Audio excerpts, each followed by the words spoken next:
OTB's The Hurling Pod. With Bord Gáis Energy, proud sponsors of the Senior Hurling Championship. Welcome along. It is the Hurling Pod with thanks to Bord Gáis Energy, proud sponsors of the Senior Hurling Championship and the Legends Tour Series at Croke Park. Delighted to say I've got James Skehill and Paul Murphy with me ahead of the start of the championship. Leinster and Munster get underway this weekend. How are you getting on, lads?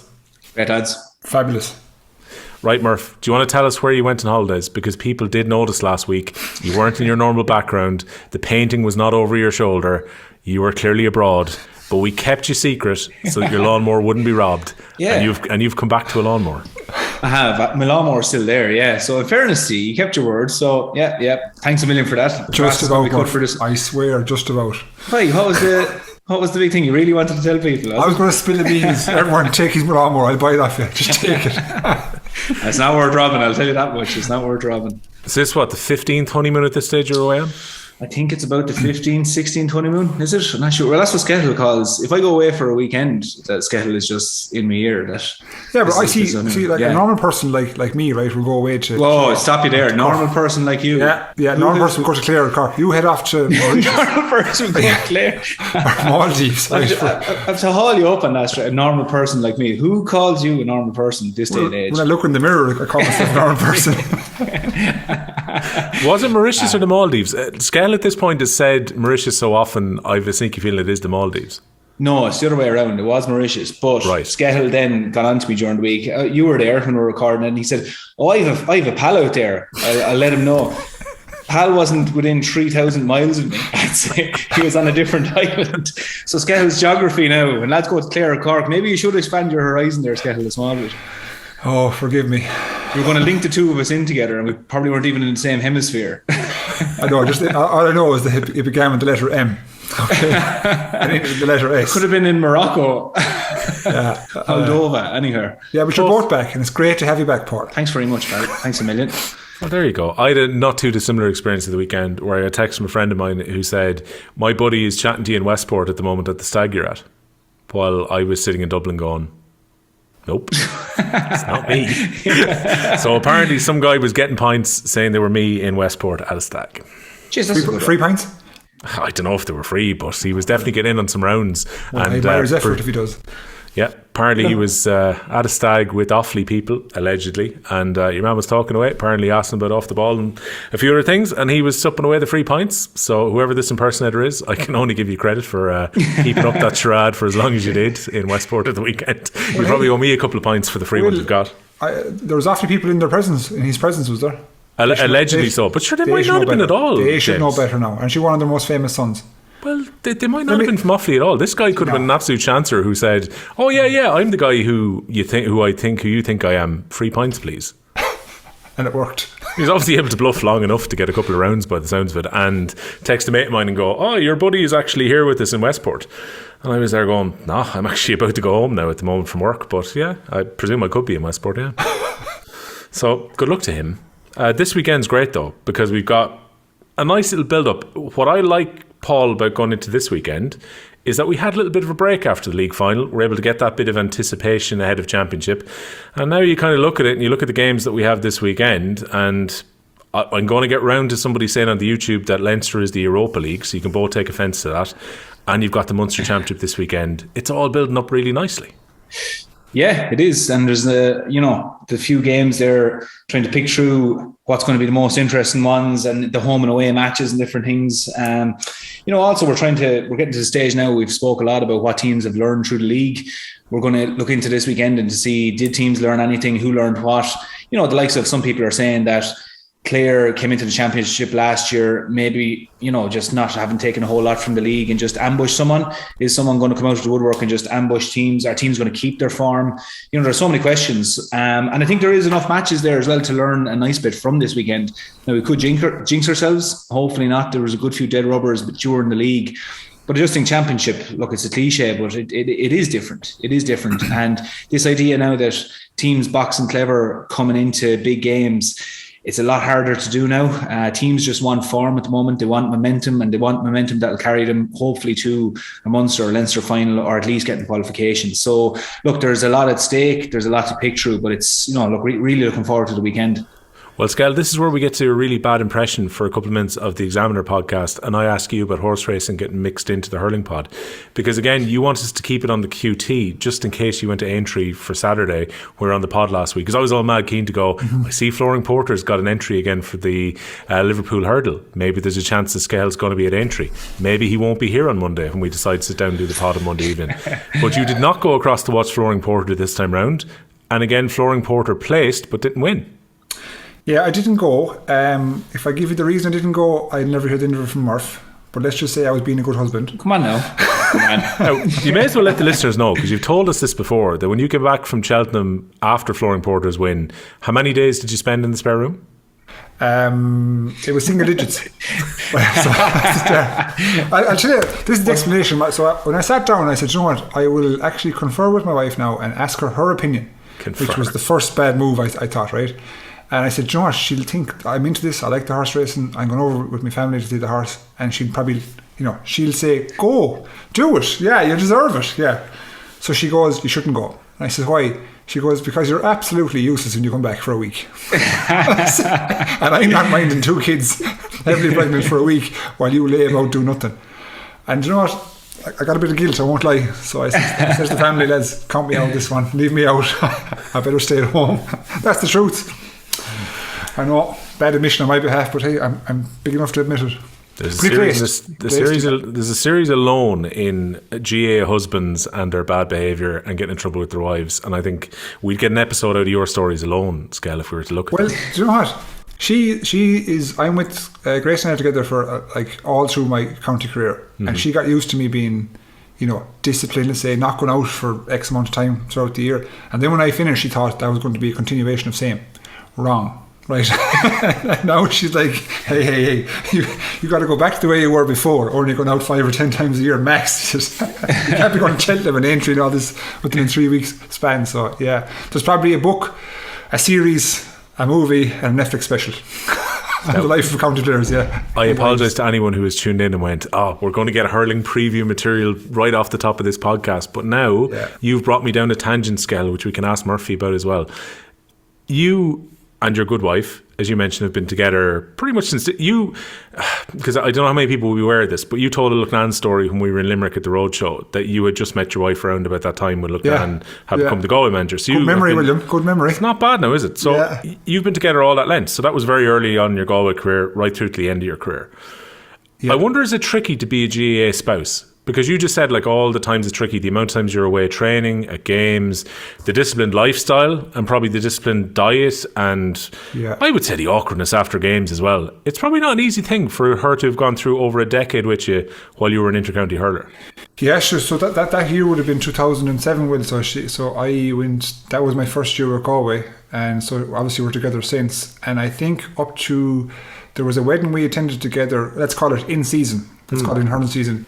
That was the first wedding we attended together, and we're together 16 years. Was only about 2 months ago in hurling season. So that'll tell you the amount of, I suppose, events, weddings, stag do's, whatever you want to call them, let's say, have been missed. But again, she knew the score, right? Because I said it to her for early days that this is going to be, let's say, my life for the next 10 years. All going well.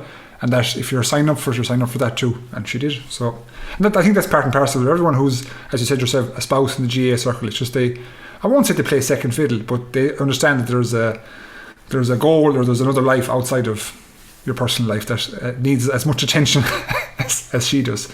Yeah. I mean, look, to be fair, Skehill, we'll bring Murph in this because he almost did it opposite with his marriage coming towards the end of his inter-county career. But that's a vital support system to have as well, isn't it?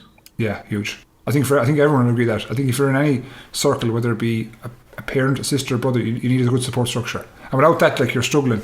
Because there are times you'll have ups and downs, especially if you had the type of career I had, let's say, with injuries and losing place and getting place back, etc. You do need physical support is one thing, but you need emotional support too. And that's the best person to provide that to you is your girlfriend, boyfriend, whatever it is. So she was, I would say, and I mean this honestly, she was vital to me throughout my whole career. Thankfully. Because Murph, generally the age of the inter-county hurler at the moment, the average age, is coming down. it's getting younger and younger. And I remember even going back a few years ago, they talked about the Limerick panel and the amount of guys who weren't married on that panel, and going back to Clare, I think in 2013, where it was very much a young core group of lads, quite a few of them not that long out of college, that were going on to win an All-Ireland Championship. In a kind of a slightly different situation to Skehill, you got married towards the end of your inter-county career? Yeah. Look, again, I suppose it's, Aideen was there for half of the career, and certainly with, as Skehill has said there, it's not easy. In certain parts, it's brilliant. In other parts, it's definitely not easy. And a lot of lads will tell you, obviously enough, unless you're winning, you're going to have a good few bad days. And it's those bad days, like for a player in particular, maybe management and stuff as well. Like supporters will go to a game and lose, and let's say go home and you kind of forget about it maybe on the way home and whatever. But for players, it could be 3 or 4 days of a hangover in terms of emotional hangover involved. And that's at home as well. And especially like the likes of All-Ireland finals, myself and Skehill have lost All-Ireland finals. And that's a very emotional thing to go through when you're when you step off the pitch and you're back into your normal life. You still have to go about your work and your life, and the supports there are, it's enormous to have support there. And particularly towards the end of my career, there wasn't as many of winning days coming. So certainly, having the support of Aideen there was huge. But it's something.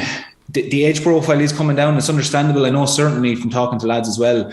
A big part is the commitment is enormous now. And it was enormous when I started. It was enormous when Skehill started. It's probably, if anything, grown even bigger again. But certainly I think a lot of players look at it from a point of view. I'd say a reason that the age is also coming down, not only from a physical point of view, but from a living your life point of view. I certainly know that, even actually, if we're touching on at the start of this, where you're saying how many honeymoons have I gone on? Once I decided I was finished with Kilkenny, we very much looked at it and said, what are all the things we haven't done and hopefully would want to do before, and let's try and do it before we can, before it's too late. And let's go and enjoy ourselves and make no apologies. So that's a part of it as well. So I would say, as much as the physical element, which certainly is a part of it for the reason the age is coming down, but it's also a part. Players know that there's a big world out there that you can actually go and do things and experience things and, step away from it. Because at the end of the day, the old saying, it is an amateur sport. We're not coming away as millionaires from it by any means. And there is things you want to do. So there's lots with it. But, to answer your question, you do need that support. And it's a lonely place at times if you don't have that support, because you have to deal with a lot of stuff and you do need an outlet. Certainly if you want to, I suppose, get over things, or maybe a bit of support there as well. Mm-hmm. Skehill, on a total aside, have you got your fancy hurling team together? Because I put the effort to put mine in. But I think the deadline for changing is right up towards the end of the week. So did you actually get your team in? Admission, I've forgotten about it. Despite the fact I saw a Flooring Porter team in there somewhere. So you have an account. I have an account. I just didn't do a team revision. So I have to put some deep thought into this. See, you don't either, though. This is the thing. No, see, you do. See, you guys are getting bet. No. See, the thing is, I submitted. See, I'm at least a bit of timekeeping. I sent it into the boys in Fantasy Hurling. They sent me back my little graphic there. I'll put it up actually after we record this. But is that going to be the team I have on Friday? No, it's not. In fairness, you want to box clever here now. I don't think Anthony Daly isn't putting up his team, and he does well each time. I don't do as well, obviously. See, do you know what happens to me, Murph? Right, I put all my thought. Say today's Monday, obviously. I put all my thought into this team, and I know this. Here I am saying the words, so I've obviously realised it. I put all my thought into the team today and tomorrow, and I'd forget about it then before the teams are named Friday. Do you know what I mean? Yeah. I'll tell you what I end up doing is, you look at some team later in the stage is knocked out and you forget to change your team, and these boys are still in it, holding you down with no points because they're gone out. Dragging you down, yeah. I always forget to do that. Whatever chance I had, gone. That's it. Yeah. I think I need to put a reminder on my phone or something. I put in my team today. Good. I promised this time around I'm not going to make the same mistake I made last year, which was I missed the deadline just after the provincial finals, and I think I scored nothing pretty much in the round after that in the quarterfinals, and I gave up at that stage. I just literally went, I'm too far behind, screw this. So let's put some skin in the game now between the three of us. Go on. Okay, so whoever finishes out on top between the three of us, there has to be some sort of prize or award or forfeit or something. We can work out a side pot. We don't have to answer it now. But I was going to say, well, we could, if listeners want to suggest something there, something creative. Now, not outlandish, but creative. Yeah, and legal. Make sure it's legal, please. Since when has that ever come into it with you now? Never. Legal. What I was going to suggest with no commitment, but for the overall league, because I will stick it back up again, but I had the graphic up with our league invitation, everything on it towards the end of last week, and I'll tweet it out from my own account and from the Off the Ball account. It's Monday now. I'll put it out on Monday evening again if you want to join ahead of this weekend. I'll get on to Borgosh and let's see if Borgosh Energy can give us a few prizes from, the hurling goodies and the bits and pieces that they put together. I'm hoping we can put a bit of a goodie bag together. Between the three of us, I think it needs to be something more personal. Maybe it's when we do the roadshow, the person who comes last has to buy the pint setter or something, or whoever's last going into that round. Yep, could be. That's a bit easy in fairness. I know there'd be an All-Ireland final to come around. It is easy with the amount of pints that you probably drink, Scott. You also have to cover the cost of chairs being broken. That's the other side of it. So you have to fit the entire bill. You have to I'm bringing my own chair. A high chair is what you need now. I anticipate a deck chair come to Dublin with them for this podcast later in the year. Right, let's kick into it then and have a look at this weekend, because there's a lot at stake. I don't know which way you want to do this. Do you want to look at the games, lads, or do you want to have a look at who's going to come out of the provinces and then we can go from there? Your call here. See, the games are tricky because I know there's 5 games on in between Munster and Leinster, but realistically, to be honest, in my opinion, there's only 2 of them that are competitive. Yeah. It may sound harsh, I know. So you saying that Wexford aren't going to be competitive against Galway? Oh no, I'm saying that can little devil, yeah. I'm saying Galway and Wexford will be competitive, and Clare and Tip. I'm not sure Waterford and Limerick. You don't think Antrim and Dublin will be competitive? Yeah, I'm saying Antrim and Dublin. You don't think so? No. I was joking, by the way, before anyone in Galway or Wexford comes after me for that. Don't worry, I'm looking after you myself. Yeah. I think Antrim Dublin will definitely be competitive. I think Clare and Tipperary is going to be game of the weekend, and I don't know. I mean, I'm not writing off Waterford against Limerick, but all evidence would be that Limerick are playing really well. So, do you want to do the who's coming out then, Skehill, first, and we can do the games after? I agree with you. I don't think Waterford are going to get within 7 points Limerick. Okay. I've all this written down. I think Clare and Tip. I actually can't call that one. Yeah, very tough one. Yeah, especially with the game being Innis. Innis is a fabulous venue for Clare. They seem to be always happening there with the crowd as well. Antrim Dublin, I see Dublin winning by 4 points or more, minimum. I know it's Corrigan Park. I get that. I know it's in a difficult place to go. But do you not see? Do you reckon Antrim can turn them over? Antrim can get balance. There's always a chance. There's always a chance. Obviously, but yeah, I'd probably just about fancy Dublin, but I wouldn't be totally surprised if Antrim won. No. Yeah, like Dublin hasn't fully convinced me either at this stage. That's the other side of it, And Antrim, if they just get their backs up, go into half time, very little in the game, be it Antrim up or Antrim down a few points. Dublin start to sweat a small bit then and it gets a bit cagey. So, I just think it's just the element of lads looking over their shoulders now with Championship. Like Dublin look at that game now saying we need to come away with points from that game if we've any, if we've serious, plans to go and qualify here. And then suddenly they're not out of the woods in the game and Antrim smell blood. And Antrim will be looking at that game going, that's the game that we're looking to take points from, and a huge scalp for them. And even just going forward, creating a platform for them for future championships as well. Taking little markers like that. So it's just think, if you were to ask me now, I would say, yeah, look, Dublin by probably 5 points. That's if you were to ask me to name the colours of mass now, I'd say that. But to be sitting here next Monday and go, enormous win for Antrim, winning by 2 or 3, that's not crazy either. No, it's not Dublin by 5. I agree with you there. All right, well let's go wider picture then to start, right? So Terence Buckley on the YouTube last week, KK or a soft touch. This was off the league final, and then he made the comment, which was the Leinster Championship is like the Europa League. It is a secondary competition. So Murph, do you want to tackle that first before we pick who's going to come out of Leinster? This idea that the Leinster Championship is that inferior to the Munster Championship. The Munster Championship is in the rarefied air of being the Champions League, and the Leinster is a step down. It's the Europa League instead. I don't get the thinking behind it though. I don't think anyone's disagreeing that Leinster isn't as competitive as Munster. We all agree that. But for me to say that, it's as if to say, oh, it's Europa League and it's whatever, that you're throwing shade at it or something. For me, that's the kind of attitude of when you have a supporter who nearly rather see their rivals lose than their own team win. As in, Munster's brilliant, fantastic. But, we have Galway and Kilkenny competing really hard towards the end of last year. Okay, it may not be as widespread, but the one thing you have to look at Leinster, as we're saying here every week, is that Leinster are actually the one that are progressive in terms of bringing other teams in. If Galway were still sitting up on Connacht, Munster wouldn't have taken them in. And, Antrim as well, we're seeing Westmeath and these starting to flourish in it. Okay, it's not as competitive, but like the idea that you have to go, it's the Europa League and it's whatever. I don't know. I don't get what the sentiment is behind it. Certainly, I think any team who comes out of Leinster entering into an All-Ireland Championship will potentially be fresher than a team coming out of Munster. All barring Limerick. Every other team coming out of Munster will have endured that bit of a harder run, absolutely. But the idea where, if you're saying, it's a disgrace or that it's, I don't know, like I can't see how you compare that the Europa League is like Leinster. It's not, to qualify for either is not on the same grounds, so it's, I don't know why you'd want to demean the Leinster Championship like that. Like any team, if Galway, look at the moment we're looking at Galway and Kilkenny potentially being the team to come out, either team wins that Leinster Championship, they'll be absolutely delighted that their plans are on track and it'll be a big win. So, I suppose if you want to call Munster the Champions League, happy enough. But the idea that Leinster isn't serving its purpose at the moment is, I don't know about that. Before James comes in on that, what do you think of the idea of Kilkenny being a soft touch?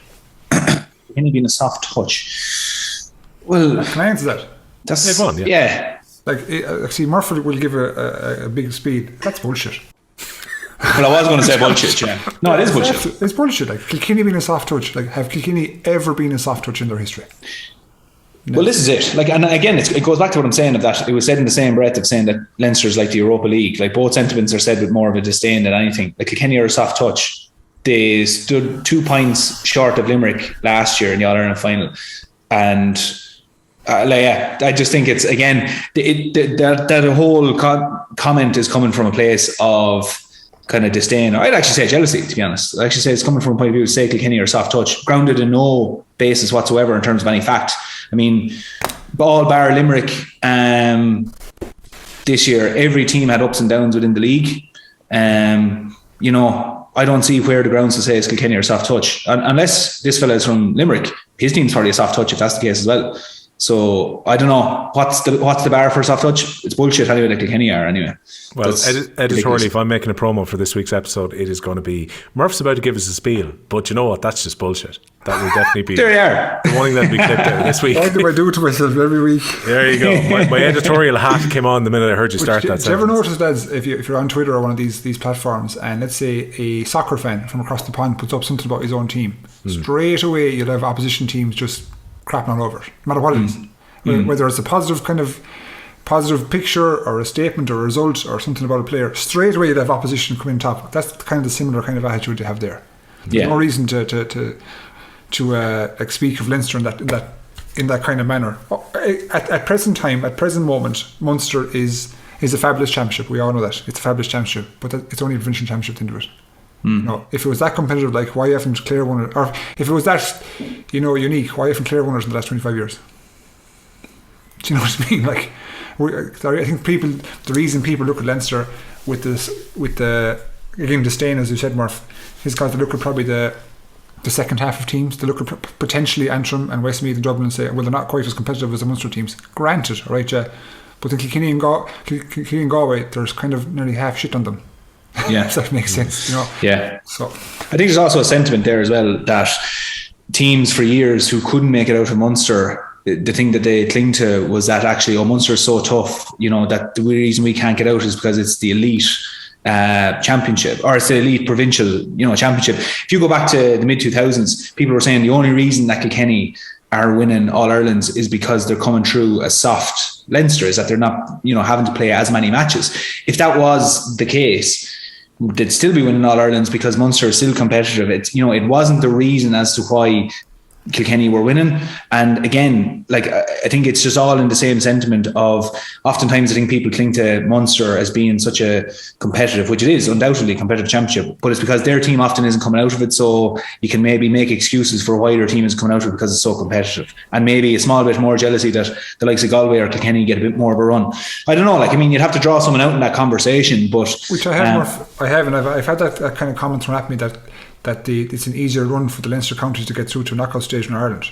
And my comment is always, if that's the case, then why don't you restructure Munster to make sure there's parity across the whole country?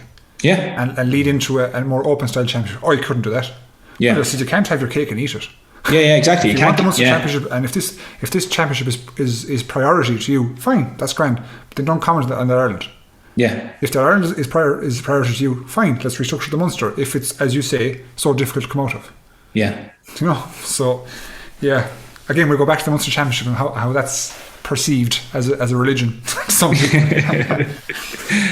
Right, let's get you both to rank Leinster then. Skehill, I'll give you a first shout. Give me a 1 to 6 in Leinster, because I've no doubt your copybook has this written somewhere. Has you?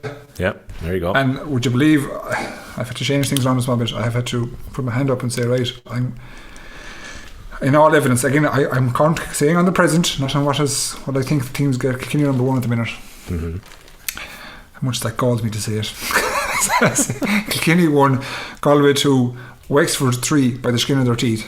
Okay. Dublin 4. I actually have Antrim above Westmeath at the minute. Okay. So Westmeath going back down to the to 6. Yes, correct. Yeah. Okay, so you're gone Kilkenny, Galway, Wexford, Dublin, Antrim, Westmeath. Great. Is your 1 to 6. Yeah. Murph, are you changing the order? No, I was looking at mine there as he was speaking. Yeah, I'm the same. Yeah. Murph was preparing for a debate if I put Galway first. I wasn't actually. I was just going to tick it off and say, yeah, that's another one there now.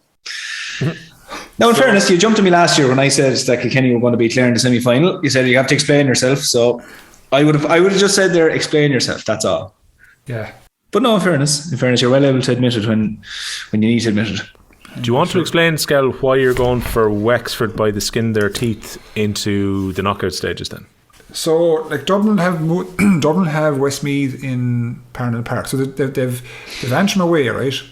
Which I think myself is going to be 2 points for them. Then they have Westmeath at home in Parnell Park, which I think is 2 points. So they've got a 4 point start, if you like, right? Wexford then they've Galway first, which is a tricky proposition for them. Now, albeit they've Antrim second. So I think Galway are going to beat Wexford at the weekend. I think Dublin are going to be on 4 points. I think there's going to be a showdown then with Wexford coming to Dublin on the back of last year in an open pitch, I suppose, because they're moving it to Croke Park, if I'm not mistaken. Yeah. So I'm just thinking there's potential here for Dublin to get one over on Wexford. Potential. I'm not saying they will. No way. I'm saying there's certainly potential to it, because at that stage they'll have 2 rounds finished.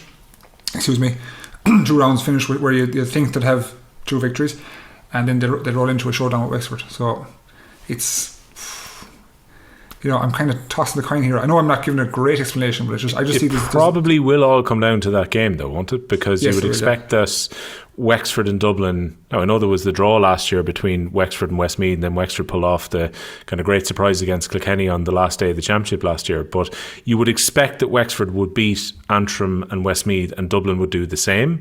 So therefore, it's probably coming down to that showdown at Croke Park then. Yeah, because I can't, truthfully seen, I can't see Dublin or Wexford beating Galway or Kilkenny either. So you'd imagine that they'll win the 2 games on the lower side and lose the 2 games on the higher side and come down to a showdown. And like Dublin going to Wexford Park last year, that was a tricky proposition, and they came away with results and ground it out. Now the reverse is coming back, and I just think Micheál will have Dublin well primed for it. Okay, Murph, tell us why you're also going for Wexford to qualify ahead of Dublin. Yeah.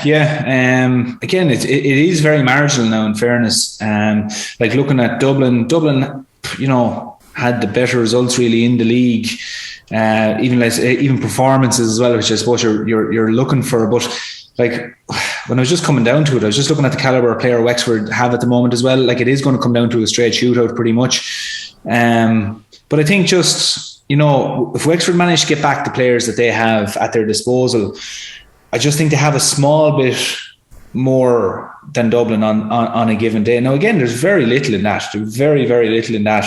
And Wexford could have these, if the injury concerns continue for Wexford, it could be very tricky for them going forward, because there's a lot of unknowns with Wexford. I mean, we saw Dee O'Keefe, was it Matthew Hannon, Liam Ryan, Lee Chin, obviously we saw that he's back now as well, but Rory O'Connor's just back. Like last year, Wexford had a really good league, and then Dublin catch him down in Wexford Park. So it just goes to show you the unknowns that are involved in it. Whereas Wexford, poor league this year.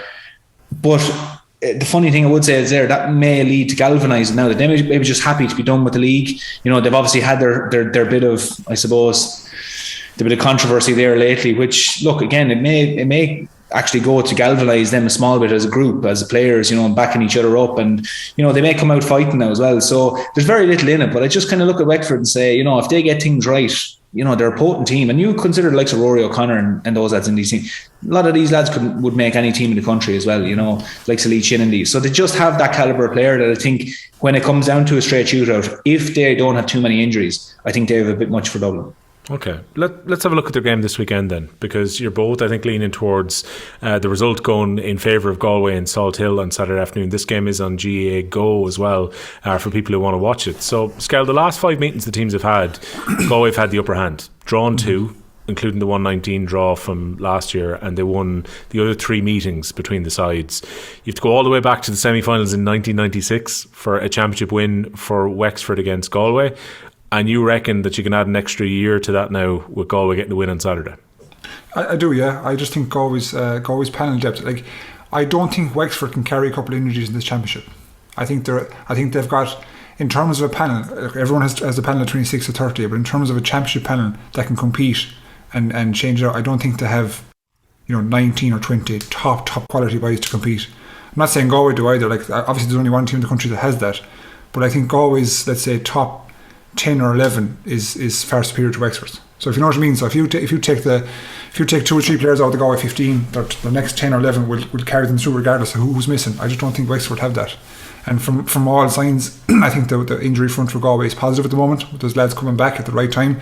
Obviously they don't have match sharpness, which we spoke about last week, the importance of that, but you'll be hoping that the last couple of weeks they've got some good yardage into their legs. So I'm looking at this game thinking Galway should be winning by this. And like, when you see where Wexford came off in the league, and I'm not saying Galway didn't have a fabulous league either, but in terms of what the players they've used and the minutes they got into them and what they have at their disposal at the minute, I think that you're looking at a 5-6 point victory for Galway.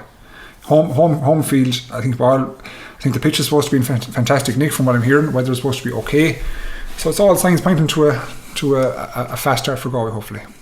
It feels a long time ago now at this stage, Paul, when we look back at the first time they met this year, which was the 8-point win for Galway. The game doubled up as the Walsh Cup final. It was the night of the floodlights being turned on, and the Saturday night throwing game between Galway and Wexford to start the National Hurling League. And Galway were very comfortable winners. That night we were bemoaning the fact that Wexford hit as many wides and were as poor in front of goal as they were, while Galway were much more clinical. Is that game important? Because, on the face of it, it feels a long time ago now. It's not really important in the greater scheme of things. The only way it may lead to having any significance if there's a little bit of doubt has crept into one or two of the Wexford players that they see a Galway jersey coming. That's really the only way. It's so long ago now, and teams were getting to grips with their gameplay. Things happened in that game that I don't see happening again. I think Galway got 10 points on the trot, I think, in that game. That won't happen again against Wexford.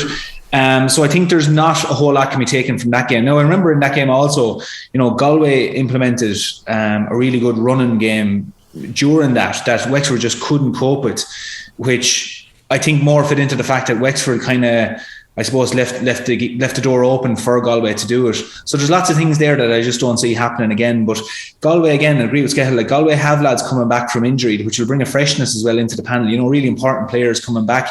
They do have a strong panel. They have lads on the bench there that they can really call upon. Again, the significance of it being up in Galway as well. You can't shy away from that either.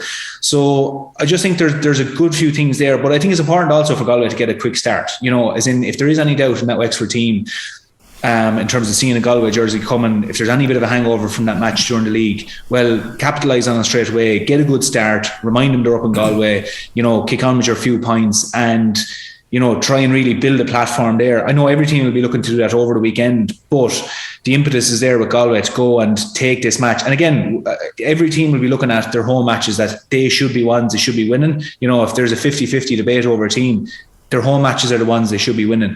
So look, I see this, I'd agree, 6 points, 7 points. I don't think Galway want to get dragged into a cagey match here either. I think they want to start well, because a cagey match would, that'll favour Wexford big time. Yeah. Because if it gets dragged into a cagey one, it could get dragged into a kind of a siege mentality for Wexford, where they smell something and they go, and it's a terrible place to be when you're on the field and you can't seem to get that momentum to get yourself clear of a team. So I think Galway will start very well in this game, and I do see him winning by 6 or 7 points, to be honest. Okay, that's the 4:30 game, GA Go on Saturday. 2:00. Skehill, you've already hinted at this, so I'll give Murph first shout. Antrim against Dublin, Corrigan Park, 2 p.m. on Saturday. Rare enough championship meeting. They've only met once in the last 13 years in championship, and that was a quarter-final in Navan a couple of years ago, where Dublin went on a bit of a scoring spree. They won by 3 goals and 31 points to 22 points against Antrim. Antrim then went down to the McDonagh Cup and came back up this year as the McDonagh Cup champions. Look, Antrim had a solid enough league campaign with the performances that they put in. They won the important game, which was against Laois, to ensure they're going to be in Division 1 hurling for next year. You think, Murph, that they're going to stay up in the championship ultimately to still be senior for next season, but you don't think they're going to get a result on Saturday? I suppose if you were to ask me now and just say, where do you see it going? I see Dublin just pipping this maybe by about 4 or 5 points. That's what the head is saying at the moment. But I say that, there's a reservation about me even saying it, because, you look at the last game, if I'm correct in saying the last game Antrim played up there against Laois, they got the crowd behind them. It was a dirty day, hurled really well. And like the story of Antrim this year was pretty much that they just couldn't get that result. They were actually hurling quite well, particularly they could have beaten Waterford again. But just, a few things not going their way, getting lads sent off and things, things didn't line up for them. But again, if I'm just looking at this game saying that Dublin won't fancy going to Antrim as the first game, first of all. They'd much rather have them in Parnell Park. So that in itself, they'll know the significance of Antrim playing in Corrigan Park. Antrim do have the players to go at Dublin as well. We've seen them with their Paddy Burks from corner back, and he's coming running at teams, going up, taking them on. When Antrim played Dublin in Parnell Park this year, again, they got their goals. Keely Malloy coming through the middle there. They managed to find the back of the net, which is significant as well. I know they seem like small things, but I just think if Antrim keep this game nice and tight, if there's a point either way or 2 points either way going in half time, you can see the likes of, a Neil McManus goal or something like that taking the momentum to Antrim, and you'll find it then that Dublin are on the back foot and they'll find it very hard to grind down this Antrim team. If this Antrim team gets their back up, I do think they're very dangerous, and I do kind of feel it that they're kind of due another big win up in Corrigan Park. So look, being honest at the moment, from what we saw in the league, I'll say Dublin by 5 points. But I know you might say that I'm kind of sitting on the fence by saying it, but would not be surprised at all to be sitting here Monday morning going, what a win for Antrim, because it's not as clean cut as that Dublin are just a superior team here. So look, at the moment, I think this is Dublin's game, but I'm not going to write off Antrim at all. They have serious players to actually take on Dublin here. But aren't we looking at it from the perspective when you analyse it down? I know sometimes we're over analytical. From a skill base, like Dublin are higher than Antrim, to be honest, they are. From a physicality perspective, I reckon Dublin and Antrim, they're fairly well matched. There's not a huge gulf in talent there. The home crowds, there'll be there's 4,000 or 5,000 people in Corrigan Park, so that might sway it a small bit. I mean, imagine management teams decide with Dublin at that one in terms of experience and how to cater. Let me see what else now. See, all signs point to Dublin. So the only way, with respect, I see Antrim winning is if they get kind of a rapturous crowd, momentum, feed off the crowd, and then pip Dublin, to be honest. Pip them. I can't see Antrim winning by 2, 3 or 4 points. It'll be a point to death. Am I wrong in my assumption there? What do you reckon? No, I'd say you're right. And like the way I'd be looking at Antrim, if I was Antrim setting up for a game plan against Dublin, I'd be looking at the fact that Dublin's shot decision making isn't great at times. Like we spoke about him against Tipperary, all the shots they seemed to take from the sideline came off. We saw Kilkenny playing them in the park, and again, it was the one thing I was looking for that day, was that they were taking shots from the sideline on the back foot, and that's one thing you teach young lads, is don't be shooting off the back foot, particularly not at the sideline. So I think what we're going to see is Antrim maybe sitting back that small bit more and forcing Dublin to go and take these shots. And again, if you hit enough of them wide, hit a few of them, that will kill the confidence, and Antrim will take confidence from that. So I do agree that the skill element lies with Dublin, but I think Antrim will recognise that and say, well, you know what, let's go and play them where we're strong. Let's get in their faces. Let's try and force them out to the wing. Let's say, that this is Corrigan Park, and the fact that if we start to get a bit of momentum here, the crowd will undoubtedly get up on our back, and, we'll have that bit of momentum. So I'd agree with you. All things being equal, Dublin will come away with a win here. But I just think there's a few elements here that are unknowns, that if Antrim get a few things right, coming down the home straight, there could be a smell of it for him. Yeah, that's the beauty of sport, isn't it? Yeah, this is it, yeah. Skehill, when it comes to the low percentage shooting, and there was a lot of that in Parnell Park when Antrim met Dublin that day, like Dublin had more than enough chances to work the ball in, but they were shooting from outrageous angles. And if you've got Donald Burke in the form he was in during the league, he's going to score quite a bit. But I would think that Micheál has to be working on chance creation with them in the 4 weeks they've had or so since. Yeah, I agree with you, and I think the reason Dublin find themselves shooting in these kind of crazy angles, as we call it, is because of the opposition they're facing. The more quality opposition, the better defenders. You find yourself coming with half chances, quarter chances, not clear cut chances. So I think Dublin have the ability to break down Antrim, and say Micheál has that in his sights, that like there's not a necessity here to shoot from the 65 on the sideline or to shoot from your own centre back position. That they have the hurlers that they can move Antrim around and get their defence displaced, so that will create challenge. And I see Dublin running at Antrim an awful lot. I don't see long shots from Dublin, to be honest. I just see an awful lot of athleticism running at Antrim, running through them and get their defence to make decisions. And I can't see any other way Dublin are going to play. That mightn't work against the Tipperaries, Kilkennys, the Galways, because the quality defender or defence setup would be higher than Antrim, to be honest. But it should work. It should work in this instance. So I'd be very surprised now, lads, if we're sitting here next week and we're talking about Donald Burke coming away with 12 points and 5 or 6 of them are from 80 yards. If he comes away with 12 points, I'd imagine he'll get his normal set of frees and 3 or 4 points from within the 45.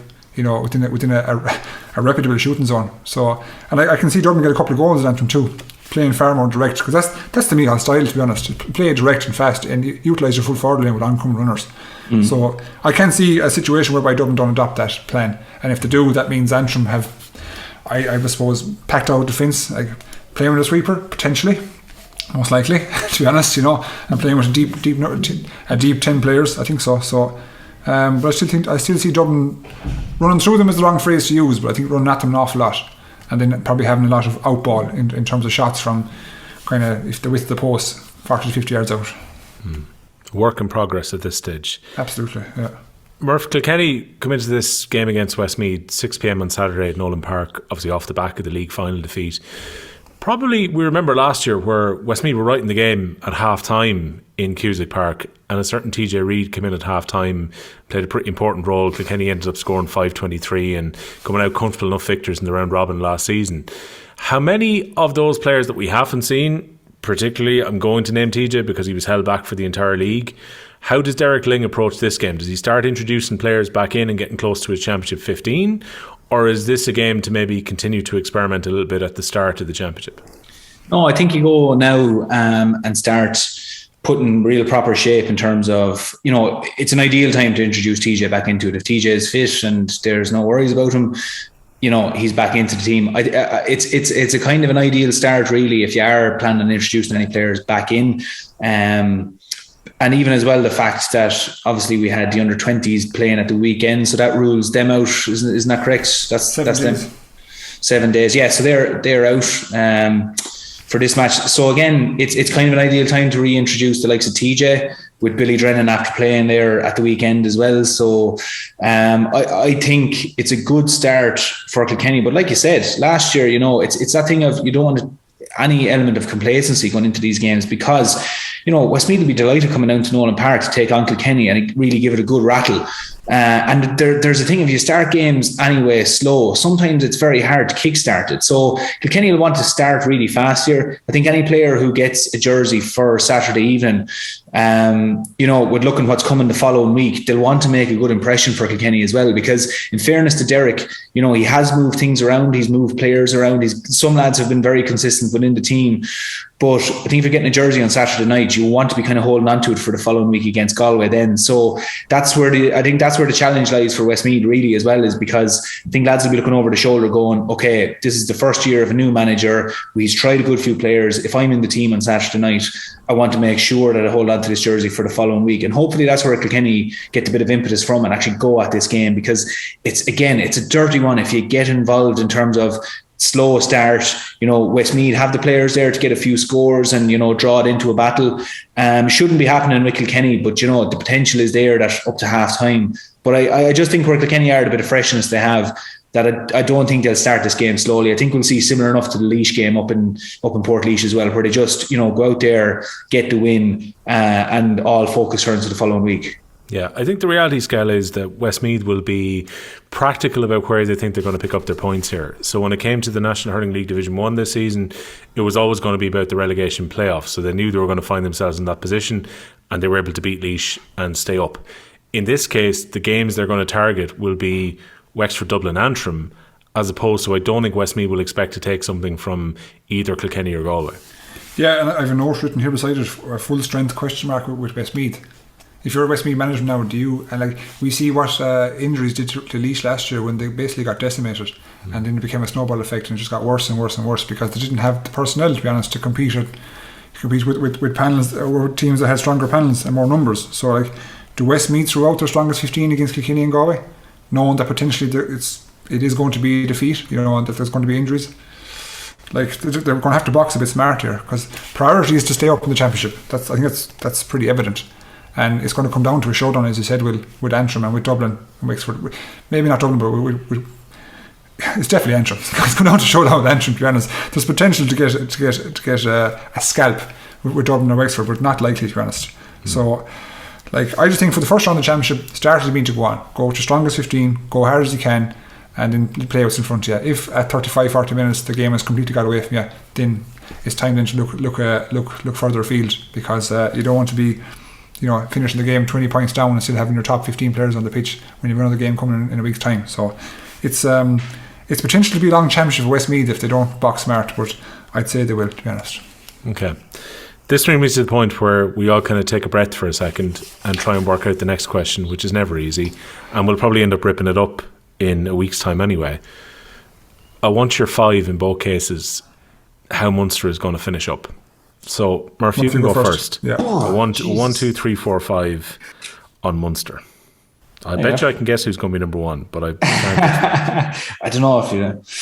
Let me think now, right? Jesus, bear in mind, before the lad's name, all 3 of us at Clare in 5th last year. Did we? Yeah, we did, yeah. Oh, this is tough now. We took an awful slagging for it, Skehill. That's my memory of it. Yeah. See, there's a fair high probability here that you'll be swallowing your pride on Monday morning considering Clare and Tipperary, because that is the toughest one probably to call at the moment.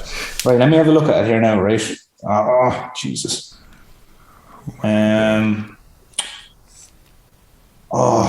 Gee, God forbid we pose this to ourselves before the podcast. Yeah, I was pretty sure you'd have this written down where you go, do you know what, actually, I have a fair idea now that this was probably going to come up. Yeah, right. I'm going to go for it, so. Right. My 5 at the moment, right? Limerick on top, grand. That out of the way. I'm going to go with Cork, Tip, Clare, Waterford. Cork to get to the Munster final. Tip. Sorry, who was 4th again? Clare, Waterford. Waterford bottom. Davy Fitz is sticking this on the dressing room wall already ahead of the weekend. I don't think we're that important, are we? I'd say he's aware of some of the stuff you say all the same. Oh, yeah. Limerick, Cork, Tip, Clare, Waterford. Okay, yeah. Skehill? I have no change. Oh, shit. No.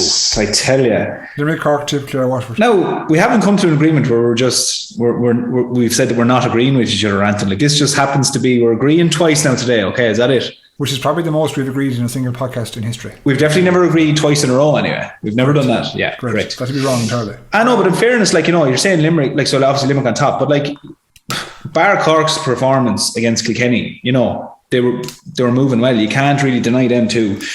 Tip were consistent during the league, you know, they were impressive to watch. They seemed fairly clinical about how they're going about their business. Again, like, I mean, Clare, it's no offense to Clare, but like, I mean, look, Clare players coming back, they were in, not to say a worse position last year, but you couldn't see them doing anything. You can't see them doing something this year, certainly, with the players they have. And then Waterford, you know, Waterford haven't just filled you with confidence at all yet in with their league. And again, you can't see what they're about at the moment. And I don't think we'll learn a whole lot more after this weekend anyway. So that's just where my 5 is coming from. Skehill, why are you putting Cork second?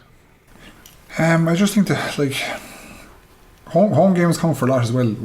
I agree with Murph completely. Like, and you know, I just Cork have. It's very hard to explain this now. They've youth and exuberance at the minute, right? They had a fairly positive league, you know, truthfully speaking. If you look at the Kilkenny game, it's easy to pick negatives, and of course we did too, right? But they have a good squad. They have what I mean by good squad, they have good squad in all positions. So they have like good defenders and they have lads who can come into that position. They have good forwards and lads who can add as well. Robbie O'Flynn hopefully will be back, all going well. You know, we'll see a more complete introduction of Lehane, Hegarty, Horgan, etc. on a more level basis. Fitzgibbon, etc. You know, so your signs are pointing towards Cork putting on a good run here. New management team, full of exuberance. So I'm going to give them the benefit of the doubt, to be honest. And I have been a harsh critic of them in the past because they haven't backed up big results with another big result or big performance. We were saying that they were going to go down with a big performance Kilkenny, and they didn't. So I'm going to give them benefit of the doubt and say that they can put a good run together and at least get out. I've them at second because I don't know what I'm going to get from Tipper Clare, to be honest. Yeah. I just don't know what I'm going to get from them. You know, like, I did not expect at all Clare to go on the run they did last year and produce like what they did, magic in the championship last year. I didn't expect that. Will that be repeated this year? It's hard for me to say it will be. You know, there's always a possibility, but I can't say with clear, you know, intent that they will. I can't. And like Murph said, the Tip and Clare game, there's so much rights in that. I prefer if you came back to me in 7 days' time and asked me. It's a much easier question in 7 days' time. Oh, it is, yeah. Like, and look, Clare could turn over Tipperary quite easily. Now, I won't say easily, but it could easily happen. They turn over Tipperary at the weekend and the landscape changes entirely here. Or Tipperary could go away and just, you know, do with a bullish type Liam Cahill type performance and come away with 2 points. I just don't know. It's toss of kind stuff, if you ask me. Your team there in first place, I quite like Gerard Hegarty's attitude. So he was up in front of the media today with our sponsors, Borgosh Energy, ahead of the championship getting underway. And he was asked about the fact that maybe it's getting to a point now that people are getting a bit sick of the fact that Limerick have been so dominant. So Limerick going for 6 All-Irelands in 7 seasons, 4 in a row if they were to win it this year. They're also going for 5 consecutive Munster titles and they come in as league champions. Hegarty said in Croke Park today, quote, "I grew up in the era of the great Kilkenny team in the 2000s. In any household and in my household, no matter who they were playing, you always were supporting the opposition. Obviously, Limerick were in the All-Ireland final in 2007 and I was there for it. That's the team we want to be. You want to be the team that everyone wants to lose. There's reasons for that because obviously they've been successful as we've been for the last few seasons. We relish the position, we take it on and we use it as a positive. We don't shy away from it. I know exactly what you're on about, i.e. people getting sick of Limerick, because I remember that about Kilkenny when I was growing up, believe me. It's a massive compliment that everyone wants to beat you." End quote. Yeah.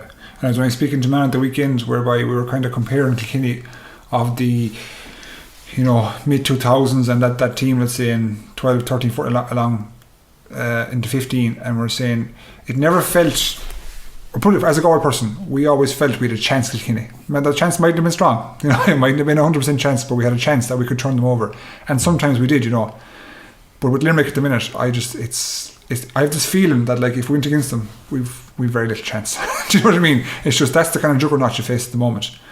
It's very hard for me to compare eras. Very hard for me to compare who would play, you know, who would win if they had both kind of similar training regimes, etc. But I can't disagree with what he said. It is like everyone is sick of Limerick because they're so good. At the same time, we admire them because they're so good and they keep producing it and they're up in the levels. That's the thing. There's no sign of them to regress at all. They keep going up and up. They're a far better team now than they were this time last year and the year before, etc. So that's why we said the ceiling for them is unknown at the minute. But like that, when they keep winning, they'll be disliked. It's an envious position for everyone else, and it's up to everyone else to catch them. Yeah, he went on to say then as well that whatever viewing any of this as motivation, the fact that there maybe teams are, you know, say being rooted for when they play against them. They say he says the really important thing though is the competition internally, Paul. He says that's all the motivation you need, is that we've got so much competition within our group, that's what pushes us forward as opposed to outside perceptions. So that's a guy who's won it all in his 8th season so far. He's going to try and potentially win a 4th Liam McCarthy in a row. But if they are to continue to be successful, and I know some of the comments that come in, so we can talk about this in a bit more detail in a little bit, but if Limerick are to continue to be successful, they're going to need that type of internal motivation to keep them going, doesn't it? They need that. Yeah, like I think that's where the real fuel actually comes from, because 99% of what they're doing is actually training, and it's, you know, going to a gym and it's being part of a group. Like we see the 1 or 2% that's them on a pitch playing a Munster Championship. You know, they put in so many sessions away from that the real joy has to come from being part of the group and, you know, pushing each other on. And I completely understand. And when you're on top and you're winning and you're successful, there is that, like often it's the underdog team to try and get the siege mentality, but often as well, when you're in that position of being on top and people want to see you lose, that's where the real siege mentality actually comes from. And I think, you know, if you've ever experienced it in your lifetime, you know that, like, I'm sure Gerard Hegarty goes places now and people say stuff to him, you know, as in other fans of other counties and different things. And, you know, it's that day-to-day stuff that they'd be getting in their workplace, or they go to a different county, or they do the launch, whatever, in Croke Park. And, you know, it's people not meaning any harm or anything like that, but, you know, I suppose saying that we nearly got you this day or whatever like this, or I'm from Clare, or I'm from wherever. And you guarantee the boys will be getting the bit between their teeth there, because they're only out to prove that it's not just the thing of going collecting silverware. It's every day they go out, they're going to say that we're the best team and we want to show how good we are. And it's not a case of them getting nervous or anything, or them thinking, oh, the whole place is out to get us.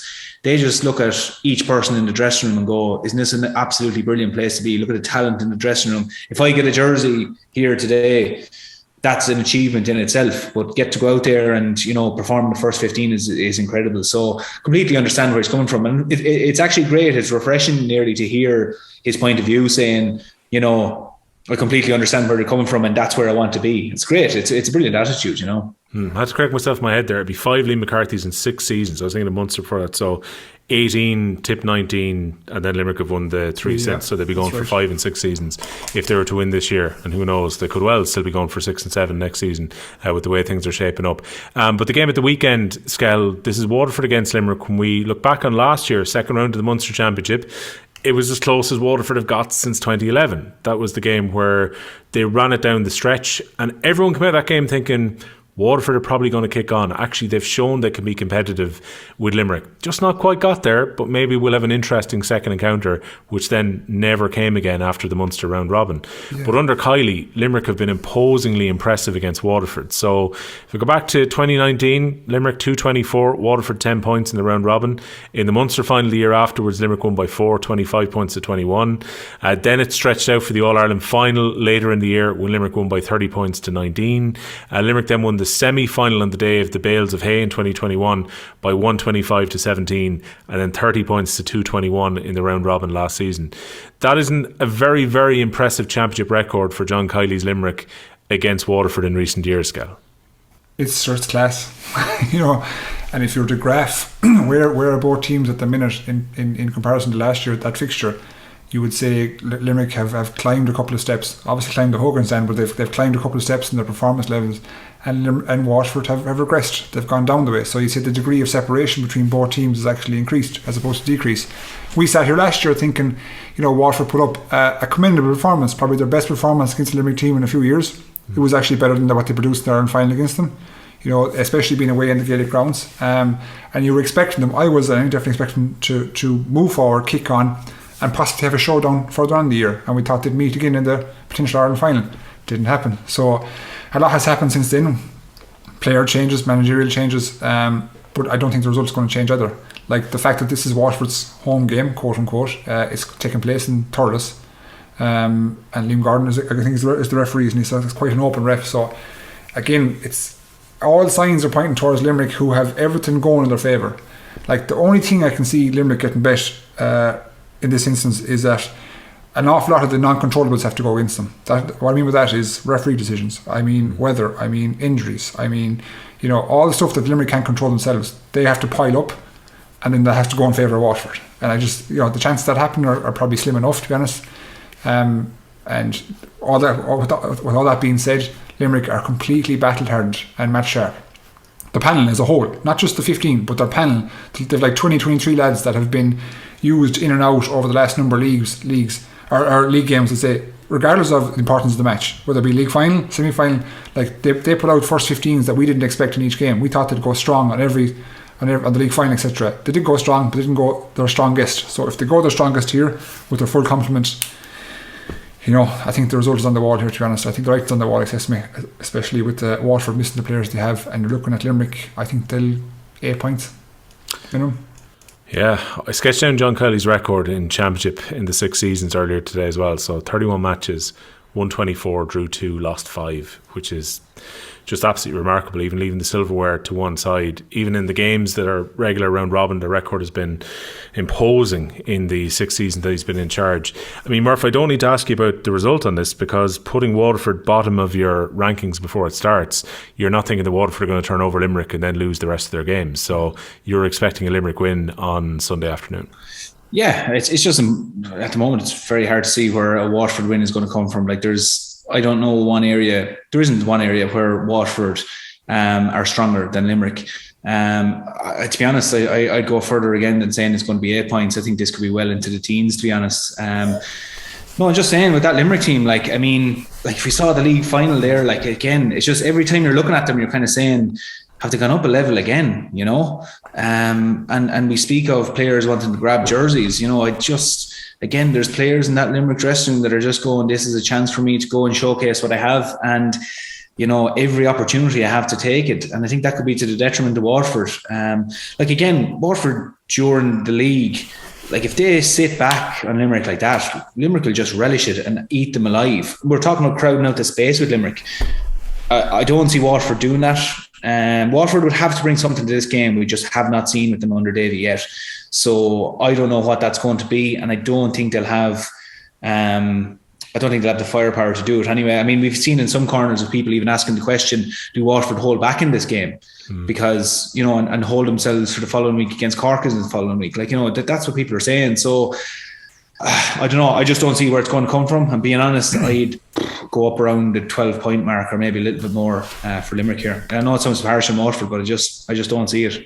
Okay. Is that because, Murphy, you don't think that the way that Waterford have been hurling and their approach so far this year is going to be enough to actually stifle Limerick? Is that the main issue coming into this, or is that you saying this is going to be 10 plus points is down hugely to the fact that Limerick have been so impressive, or is it a bit of both? It's a bit of both. If Waterford go and hurl with Daisy Hutchinson out around the middle of the field, that's already their most creative score maker there in terms of getting a goal or anything like that. If they have him out in the middle of the field, I don't think they will. I think they put him back in towards the edge of the square, but you know, we looked at of Owen Cody there against Limerick in that, and he found it quite hard. And that's a player who's on form, you know, who was, you know, sitting within a team who kind of knows what they're about at the moment. And Kilkenny found it quite hard. Mossy Keoghan, Billy Drennan, these lads, they found it hard. Whereas Waterford, we didn't know really what their structure was during the league. Looked quite defensive. We speak about when teams go very defensive against Limerick. Limerick will just pop balls over from distance. They won't go for goals. That's fine. They'll just keep shooting the lights out. If Waterford do push up in Limerick, I don't see them having the defence to go man for man with Limerick. So there's just so many elements to it here where I just think, you know, Thurles will suit. Welsh Park, if anything, would suit Waterford a bit more, but just Thurles to Limerick, second nature. There's too many things. They're moving too well at the moment. So I'd say we'll look a bit of both there, just a bit of both from Waterford's side. Right, okay. That is 2:00. That is the RTE game on Sunday afternoon. GA go for the game in Ennis, which is Clare against Tipperary. This is such an important match. Last year, Clare went to Thurles, won by 8 points. You were there, Skehill. Things had kind of gone a bit off the boil for Tipperary, and there was that feeling that maybe even change was in the air at that point with Colin Bonner. But Clare were very impressive, 321 to 216. Went on to hurl very well in the Munster final against Limerick afterwards, gave Limerick their toughest test of the 2022 season. This time around, this is huge. This has a different feel to it, because it wasn't like Tipperary were going into that game where it felt like they were a beaten docket within the round robin before the game. This time around, both teams are coming into it really, really important, and this game could be decisive to see who qualifies. Yeah, but if you cast your mind back 12 months ago too, there was a lot of internal pressure on Colin Bonner, if you remember. I think William Maher came out on Tip FM speaking, you know, pretty negatively about Colin and his efforts to date, and there was kind of this. There was nearly a question by were they going to step down mid-championship, if you remember. So I think the landscape in Tipperary has changed drastically, and I think everyone is content that Liam Cahill is definitely the best candidate at the time, and now his ethos has been implanted into Tipperary, which is like, you know, gung ho, power ball, work your socks off, run through everyone, you know, maximum effort, etc. And that's everything you need to go up to Innis and try to take results against Clare. So that's what makes it so difficult. You know, if it was the same Tipperary team as this time last year, you'd be saying Clare victory, no problem. But now I just don't know. And look, Tipperary accounts themselves pretty well you have to say, for a period against Limerick. But again, a couple of, you would say, tactical changes negated their whole game plan against Limerick, and it turned into a whitewash at the end. So you're thinking, will Clare try to adopt the same, blueprint? Will they look at the Limerick second half, or particularly the second half, and say, right, that's how we're going to attack Tipperary here now, and imprint that? And on the same side of the argument, will Tipperary have assessed that themselves and go, right, this is how we've been attacked, let's try and nullify that ourselves and rectify it? So there's so many options here for the way this game can go. I think there's a lot of games within the game, if that makes sense, tactical switches and whatnot, and even player selections. It's such a hard one to call, but I feel like Tipperary seem to be on the way up. I think at the start of the league this year, especially with the impressive result against Kilkenny below Nolan Park, that was kind of a milestone, albeit early in the year, don't get me wrong, and a pretty not bad performance against probably the best team we've ever seen. So it's leading me in the direction of giving them, tipping my hat to them over Clare. But again, no more than Murph was saying about Antrim Dublin, I wouldn't be surprised if I'm here Monday morning saying Clare after beating Tipperary. It's such a difficult one to call. And again, as I said to you, that's the beauty of sport. It's a game that we don't want to be able to call these games quite easily. This is a good one that I'm looking forward to, and thinking this is, as you said yourself, this is the game of the weekend. But I'm going to probably just go with Tipperary, just because I think they're heading in the right direction, and they seem to have a bit about them this year. Paul, I think if you're assessing this, you base it on one of two things. You either say, we've seen enough from Tipperary, they won 5 of their 6 games, they put in a really good half against Limerick, showed the direction they're going in, and they're on an upward curve going into Championship. Or you look at it and say, Clare had an okay league in Division 1A, nothing to be overly worried about, but their Championship performances from last year, Kilkenny aside, would indicate that this Clare team can get back up to that level. If that Clare team gets to that level, I'd almost expect them to win on Sunday. Exactly, yeah. I mean, if Clare produce what they produced last year, they win this game. I don't think there's any doubt over that. They were so comprehensive last year in Munster, but nobody saw that coming. So that's, I suppose, something that maybe Clare fans are looking to. And we've seen a lot of talk from Clare supporters as well, also saying that Brian Lohan will be happy with his league and different things, and that they're reorganising and certain things. If we even saw a spark, I suppose, from Clare before the end of the league, you might say, actually, there's something here. But look, if a few big things for Clare, like if Tony Kelly kicks at the weekend, that could decide everything. Like, you don't know, but he didn't towards the end of the league, so we can only work off what we're looking at. And Tipperary have been, when there's been an opportunity there for Tipperary, they've taken it. You have to give them that credit at the moment. So, like, this match, for example, might come just a game too early for Clare, for example. Like, they might take a lot from this game, and it might kickstart their year, and they could still have a fantastic year. But at the moment, you just have to work off of what you're after seeing in the league. When Clare played Limerick in the league, they didn't kick at any stage. Where Tipperary played Limerick in the league, they gave it a fair good rattle. They went at it, they tried their very best. And then, like you said, 5 out of 6 games for Tipperary to win. So you just have to go with what all the results are telling you. But even so, even with that, like we said, this is the game we want to watch, because there's nothing comprehensive here. There's no definites in this whatsoever. And then again, you have to factor in the fact that Tipperary do have their few injuries also, a few important players there. So it's, and you have the suspension of David Fitzgerald to consider here too. Exactly, yeah. So there's lots, and David Fitzgerald, again, this time last year was crucial for Clare, absolutely crucial for him, particularly even just driving forward there and supporting the attack.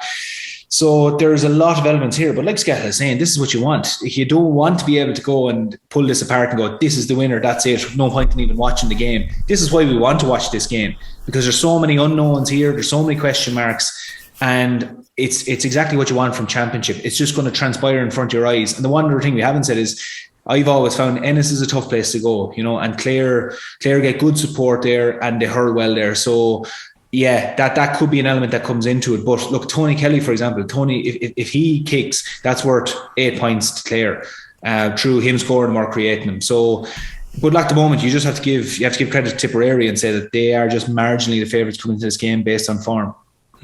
It's a tough run for Clare as well, is the other thing I consider, is that it works, I think, better if you've got your break either at the start or in the middle. So Cork have got that extra week to get ready before coming into Championship, or the other teams are going to have a break in the middle. In the case of Clare, they go out week on week. So you've got Clare and Tip first week. Clare then go to Limerick 6 days later. Then you've got Clare on the road to Waterford nominally to go to Semple Stadium on May the 6th. Then they're out on May the 21st as well, playing Cork at home at Ennis. and then their break week, so to speak, is on the last week of May, which if you've already qualified for the final, great, you get an extra week's break. But I think that's tough to go 4 weekends on the bounce there for Clare and then to have their week off at the end. I think sometimes, Skehill, when it comes to it, the actual fixture list can make a big difference too. Absolutely, and again, that's one of the issues. Very few issues. But one of the issues of having a 5-team championship is that one team is going to get the short straw and be out on the 5th weekend. You know, so like it's the nature of it at the minute. And I was going to make an NFL comparison there about the bye weeks, but one of these. Let me get it out. Now, there is a break week, by the way, in the 3rd week of May where everyone gets a week off. But they are the team who have to play week on week for the 4 consecutive rounds. Even take their first. Okay, let's just take it in little mini competitions. Take their first 2 games, within 6 days. That's 2 extremely physical games against 2 very, very physical teams. So for them to go ahead and try to get themselves up, and we talk about it, Murph, and I can attest to this myself. It's hard to get up for a game, then come back down and rest, and then get back up for a big game again. It is very draining mentally and physically. So when you have to get up, first round of the championship against Tipperary, home game, there's a certain element of pressure now because it's your home game. You have to win it, knowing that you're going to Limerick next weekend, not expected to win in away ground. So you're trying to get 2 points. If that doesn't go well, you're heading to Limerick. You could potentially have 0 points after 2 rounds, and then with 2 more games to come. Sore bodies, heavy legs, mentally fatigued. So it's a very, very tough start for Clare. And like probably of all the teams in the provinces, it's the toughest start for any county. The first 2 weeks definitely Clare have the hardest first couple of weeks. So it's a tricky one for them. No, I'm not trying to dismiss Waterford's effort against Limerick, but at the end of the day, we're expecting them to come through handily enough. But here we are, Clare and Tipperary, can't call it. They're coming up against a very physical team who have high energy, and then going to Limerick. So yeah, I don't pity them well. No, it's a very, very tough start. Right, you guys get ready for the questions then have come in the comments from the listeners. I'll tell you what happened in the Joe McDonagh Cup on the weekend just gone by. All the games were on Sunday afternoon this week, and our old buddy Jim McCarthy was making the point earlier on that he tuned into the Sunday game last night and he was disappointed that there wasn't more shown from the McDonagh Cup, particularly when there were only 2 Ulster football games on at the weekend, and so there's a priority given to that and to the National Camogie Division 1A final as opposed to much being shown from the Joe McDonagh at all. Offaly and Kildare was streamed on Clubber, but I just think there's maybe a way of GA Go could possibly, particularly on a really quiet weekend, because GA Go springs into action with football and hurling games this weekend, that maybe they could have shown a bit more from the Joe McDonagh. But the results were fairly comprehensive in 2 of the games and a draw in a game between 2 contenders for the final. So Laois put up their biggest championship total of all time, 724 to Down's 14 points. Thanks to Laois GA Bible for the info. He was counting the score going up along and going back through the results to just double check. Once they reached 723, that was their highest scoring total of all time. Stephen Bergen with a hat-trick for Laois, so that gets them back on track after their loss against Offaly in the first round.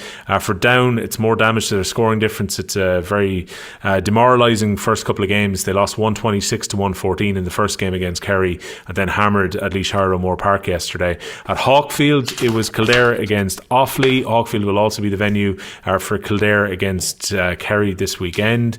But Offaly doing all their work in the first half. They scored 218 in the first half and then went on to finish on 222. So that maybe gives you an impression of how low scoring they were and how much their foot came off the pedal after half time. But Keelan Kiely and Owen Cahill scoring goals during the game. They won by 222 to Kildare's 311. So Offaly are top of the standings after 2 rounds, and Kerry got themselves a late equaliser in a game that was a complete and utter arm wrestle. I think at different times Carlow went 2 points up, Kerry came back. It was a 1-point game right down the stretch, and Kerry scored an equaliser with the last puck of the game. So 21 points apiece between Kerry and Carlow. Set things up very interestingly at the top of the table ahead of the round of games which are on this Saturday. Offaly will play against Down, that's top against bottom. You've got a derby between Carlow and Laois, where Carlow will be looking to continue their unbeaten start. Laois should be looking to make it 2 wins from 3, and Kerry go to Kildare in a game that Kildare are going to have to win if they've any chance of reaching the final. Kerry have made a pretty impressive start with a win and a draw so far. So that's where the Joe McDonagh Cup is, ahead of the weekend games, and then they get a break until the weekend of May the 7th. So these week after week games for Kildare and Offaly at least come to a close before they get a break week next week. So that's the state of play in the Joe McDonagh Cup. Let's have a look then at the questions and comments that have come in. I will fly through some of the comments first, and we can pick up on these if you want. But Dan Hurling had a suggestion on the back of the idea where there were too many hand passes, and Dan Hurling's idea is only allow a hand pass off the hurl may well be an option. Need to do something to speed up the game. Hurl, as in the physical stick, a hurl or a hurley, is slowly going out of the game of hurling. John Carney was very bullish about Clare's chances. We just heard about Clare from the lads. Clare, the only team to put it up to Limerick. 3 draws against Limerick in 22, extra time in the Munster final. The Banner boys are waiting in the tall grass. Sean Howley, one for you, Skehill. Finn doesn't have the finishing prowess, was your joke after we were talking about pretty much everyone but Finn scoring the week before, and again his opposite cornerback Barry Nash going up to get a goal. Skehill, did you not know that Finn was the under 14 Limerick B corner forward? Well, surprisingly, I didn't know that. You do now. But I think that maybe takes to your wider point a few weeks ago where you said there are lads there who are clearly forwards that have been converted into defenders who could play as forwards, etc., etc. James Coughlin, Limerick have great supporters who continue to show through the lean years some of the best supporters in the country, which is a point coming off the back of, I don't think we were suggesting there was an issue with any Limerick or Kilkenny fans, but we had kind of guessed there was going to be about 20,000 at the league final, and sure, there was vast majority were Limerick fans at the final. P-Well74, Colin O'Neill is unlucky as he's the best new player pushing for a first team place, but he's up against Hegarty, Lynch and Morrissey. If he was able to operate in a full forward line, he'd probably be a regular by now. Midfield could be an option as well, and a couple of other commenters made the point that when Colin O'Neill went a little bit deeper in the league final, he played quite well. So I think that the point on that one, Murph, it was actually on the back of Dennis Walsh's article where he was saying that Colin Coughlin and Colin O'Neill were perhaps the 2 players that were earmarked in recent seasons to push for a starting 15, and yet we're finding it difficult to get in despite their talent. I don't think any of the 3 of us doubt Colin O'Neill's talent at all. We had picked him out as a real star even ahead of Championship last year. Yeah, we mentioned him a good few times last year in terms of being, I suppose, the best young prospect really in the country. It's like I'd agree with him there. I mean, it is a very tough half forward line to break into, but I don't doubt that John Kiely isn't also looking at him for other positions. It's just that the other positions as well are very tough to try and break into. I think the potential is there that, if he did find a role for him in the full forward line, that is potentially one, because again, midfield seems fairly sewn up with Limerick. But look, there's no doubt in Colin O'Neill. If he was in any other county in the country at the moment, he'd be starting. I think that's a fair enough statement to say. And again, just with the comment where he was saying that a few people have even said that as the game opened up, and as he went further back the pitch, that he grew into the game, and that maybe it suited him, and maybe just that type of game suited him as well. But look, again, it just goes back to the competition that they have. There's no doubt in the quality of Cathal O'Neill. It's just, again, if you had to look at any other player, you're comparing them side by side, Cian Lynch, Tom Morrissey, Grode Hegarty, it's just a tough time for Cathal O'Neill to break into a team. But I've no doubt over the next few years, I think it's a fair statement to say that he will make himself a staple part of the starting lineup for Limerick. 9180 was wondering, why is the GA not been advertising GA Go this season? This came in our Instagram yesterday. Not a word said about it in the last couple of weeks. There's a lot of GA Go this coming weekend. So you've got Galway against Wexford on the Saturday at 4:30. Then you've got Laois against Dublin in the football on Sunday. They're also showing the game between Clare and Tipperary. And I saw on the week of, there's a whole lot of other games which are on across the next couple of weeks. So you've got the Connacht Football Championship semi-final between Sligo and New York is now on GA Go, and they're showing Kerry and Tipperary this Saturday at 4:00 as well. And you've got Cavan versus Armagh is going to be available on GA Go at 6:30. That game's also on the BBC. So that's like 6 or 7 this current weekend. I think they've got a whole load planned for the weekend afterwards as well. So it was a bit of a slow start maybe for the first 2 weekends, but if you've got a season ticket, there's plenty of GA Go value to be had this coming weekend. Some of the rest of the comments then coming in on the Insta. Here's one for you, Skehill, first. You can both take this one. Is the Joe McDonagh Cup helping or hindering the weaker counties? Should there be more teams in Leinster instead? That one is coming in from Lean Sheehy. It's tough to provide a case towards more teams in Leinster. I think, like, again, if you'd have to take out Galway, Wexford, Dublin, and Kilkenny, to be honest, then you could nearly say that there's a degree of parity amongst the rest. I'd say no. Look, point the finger towards. So we see the Dublin, the football championship is kicked off at the moment, right? In provincials, obviously. But for me, the best part of the football calendar year is the leagues, because that's when you've got the most parity. You've got the most competition, let's say, equal competition. The worst part of the football championship, in terms of results and games and competitiveness, is the championship. It's the complete reverse for the hurling. The worst part of the league and the best part of the championship. I don't think if you introduce teams, from the lower level leagues, let's say, into the championship in hurling, i.e. the Liam McCarthy, you're going to get a diluted championship, to be honest. And I know you might that's at their expense, but there has to be more time and effort put into the lower level championships, the McDonaghs, the Rackers, the Rings. There's no point elevating them up to the top level championship and being at the end of hammerings, which is inevitable. They have to improve, but improvement at this stage, I think, is gradual. I don't think it's going to be quite fast. So the likes of the Kildares of this world, they've now learned that the league and championship are chalk and cheese. You know what I mean? So if you introduce them into Leinster, there's going to be whoopings. That's the size of it. So they're going to have to ply their trade at the grade for a while and then try and cut their cloth for the next one. So no, answer your question is no. They shouldn't be added to the Liam McCarthy or the Leinster.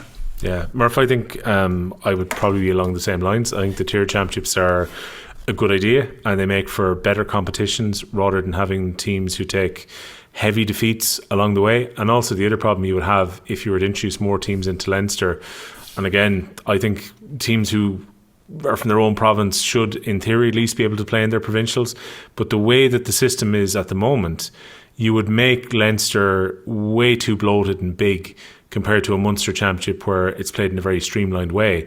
One of the only ways that you can have the two championships running concurrently right now is that Leinster only has one team more than Munster currently. If you were to introduce a couple more, it would become very difficult to actually run that championship off. It would, yeah. And again, it creates the pressure on Leinster to start that bit earlier. And yeah, as you said, there's a few elements there that just make it not as streamlined. But I agree again with Skehill there. Like the reason these competitions came in was to, I suppose, even like give these teams a chance to compete for a cup, get a few victories at their own level, compete with teams at their own level, and also I suppose as well safeguard them, protect them from putting them into taking an unbelievable hammering from a team that's absolutely flying it. You can't do that. And if we look at the likes of, if we, I suppose, cross codes and go across to the football, and you see the likes of Westmeath last year winning the Tailteann Cup, and then, the scenes we saw in Westmeath, because they were able to say, well, we were able to compete in Croke Park, take a cup home, brilliant. And even speaking from someone from a point of view that has played junior football for Kilkenny like that, we got to go to Croke Park and play against, granted, teams that were bar our level, and that's for a different conversation, but nevertheless you weren't going out taking trouncings, you were in a chance to win a trophy, and that's what a lot of these teams look at and make a graduated step up to this level. So there's a lot of sides to look at this from. Two of the main ones, like you said, are streamlining Leinster and keeping it in line with Munster, and the second one is exactly as Skehill said there, making sure the teams get to be competitive at their own level and make a gradual step up, as opposed to lumping everyone together and teams just taking hammerings. Electric Dinnies, listen for you. Will Waterford go full on for Saturday, or should they keep something in reserve for Cork 7 days later?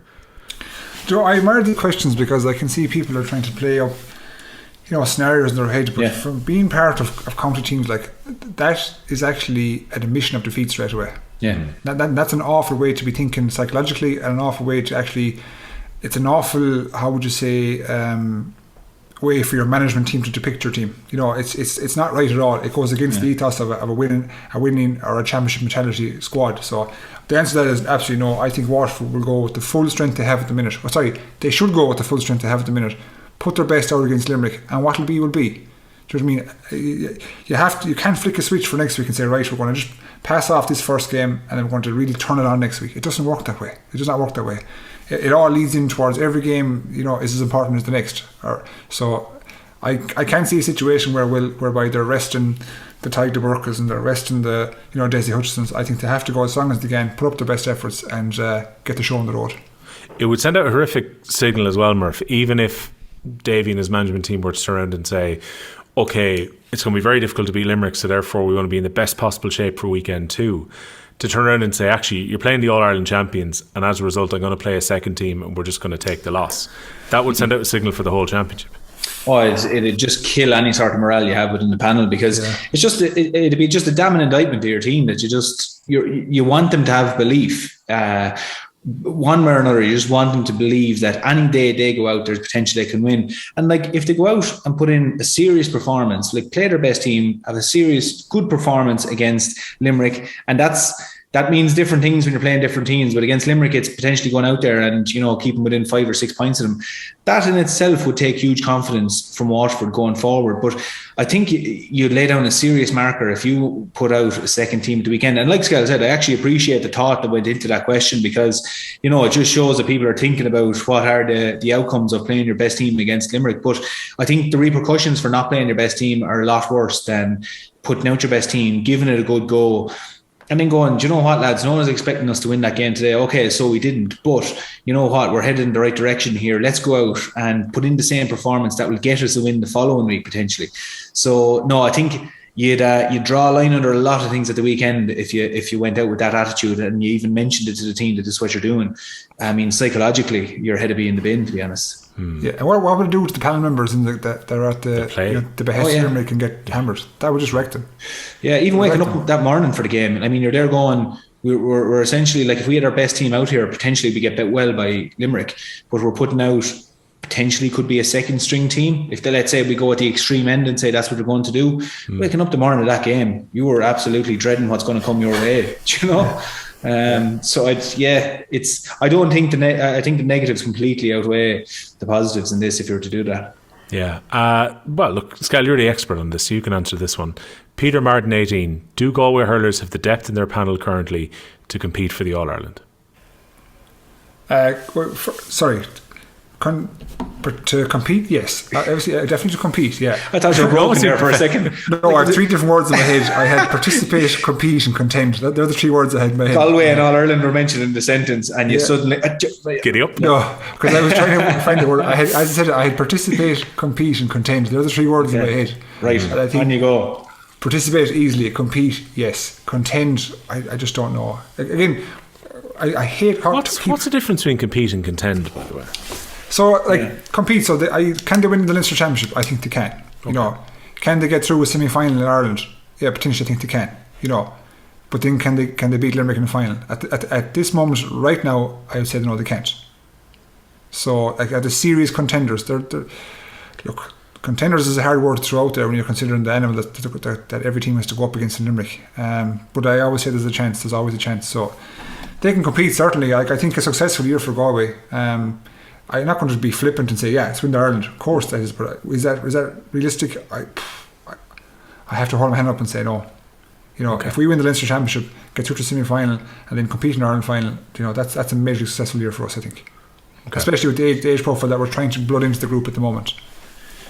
So, take from that what you will. I think there's plenty we can take from it. I think it's funny because people would think in their head that progress for Galway would have to mean either winning the Leinster Championship this year or getting over that All-Ireland semi-final. But maybe that isn't exactly looking at the wider picture of where Galway are going if they're the standards for this season. Yeah, the last time we won the Leinster was 2018, so we got knocked out in the group stages in 19. In 20 we were beaten in the final, 21 knocked out in I won't say group stages, but knockout stages as well. So 22 beaten in the final. So our Leinster record hasn't been hectic over the last 4 years. And we've lost 2 finals since we won one. So for me, it's like if we win a Leinster final against the Kilkenny group who has got to a league final and won the last couple of Leinsters, that's a positive outcome, And then to be honest, as a Galway man, I won't, expectation is the wrong word to use, but I wouldn't really be expecting this to happen. If they're going to go anywhere, they have to get through that route. That's where the Galway Kilkenny game below in the park is going to be. It'll be a decider, to be honest. For where teams are going. It becomes even more important, Murph, when you consider, because we all must take it at the start of the year that Limerick are now going to win Munster, that there is an advantage from winning Leinster just to avoid them for as long as possible.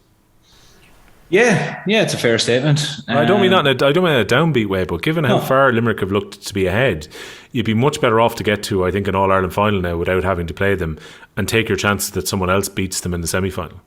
Absolutely, yeah. Like, I mean, potentially any team coming out of Leinster who think they can win the All-Ireland, the question is, do you think you can beat Limerick once? Whereas teams coming out of Munster, it's, can you beat them twice? If not beat them twice, can you ship not beating them the first time and go at them again the second time? Because they're going to be there, you know. So I'd agree with you. Like, you know, the teams can focus on Leinster and go, okay, these are the games we're going at, and Kilkenny and Galway will have each other lined up in terms of, that's the big one that definitely sets out your stall for the year with Kilkenny and Kilkenny and Galway. So they'll be looking at each other going, look, you know, whoever wins that game is really the one that is setting their stall out for the All-Ireland or having a tilt at Limerick. So whereas all other teams in Munster, you know, they're looking at danger all over the place, you know, and they're looking to try and wade through the Munster Championship, come out of it and potentially have to face Limerick for a second time after potentially having been bet by them already. You know, so it is trickier, definitely. Ryan Ward, obviously I made a mental slip earlier and I said they'll do 6 and 7 seasons, so that's probably my answer to this question. But how many years can this Limerick team keep winning? Skehill, I don't know, you want to put a number on this, and I presume we mean Liam McCarthy's, because I think this team will be winning Munsters or leagues, whatever it win the Liam McCarthy, for quite some time. See, this team, I won't say this team, I'll say Limerick, because I just think they're systematically, they're so strong at the minute that when they do blood in the younger players, it'll be a continuation of same. Some of them mightn't have the absolute top level quality we see from the Lynches and the Hayes at the minute, but definitely they're not going to drop off. So I don't think that's going to happen anywhere. When a team is going through their pomp, you think it's never going to end. That's the way people at the minute are probably viewing Limerick, but their average age is 28 years and 4 months. You know, if you take their strongest 15. So would you say they have 2 really strong seasons ahead of them on top of this one? I would say, yeah, you would. You know, so that means they're going to, the average age of the team will head into 30.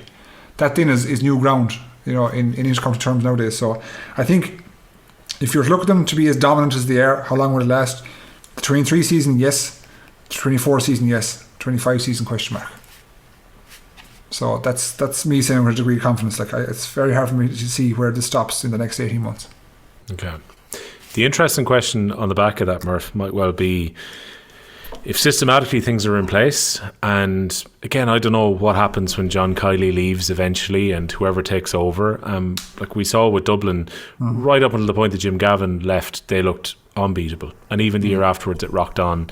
Then they had a rocky patch for a couple of seasons, and now it looks like they're coming back as All-Ireland contenders again, with some of their players coming back in.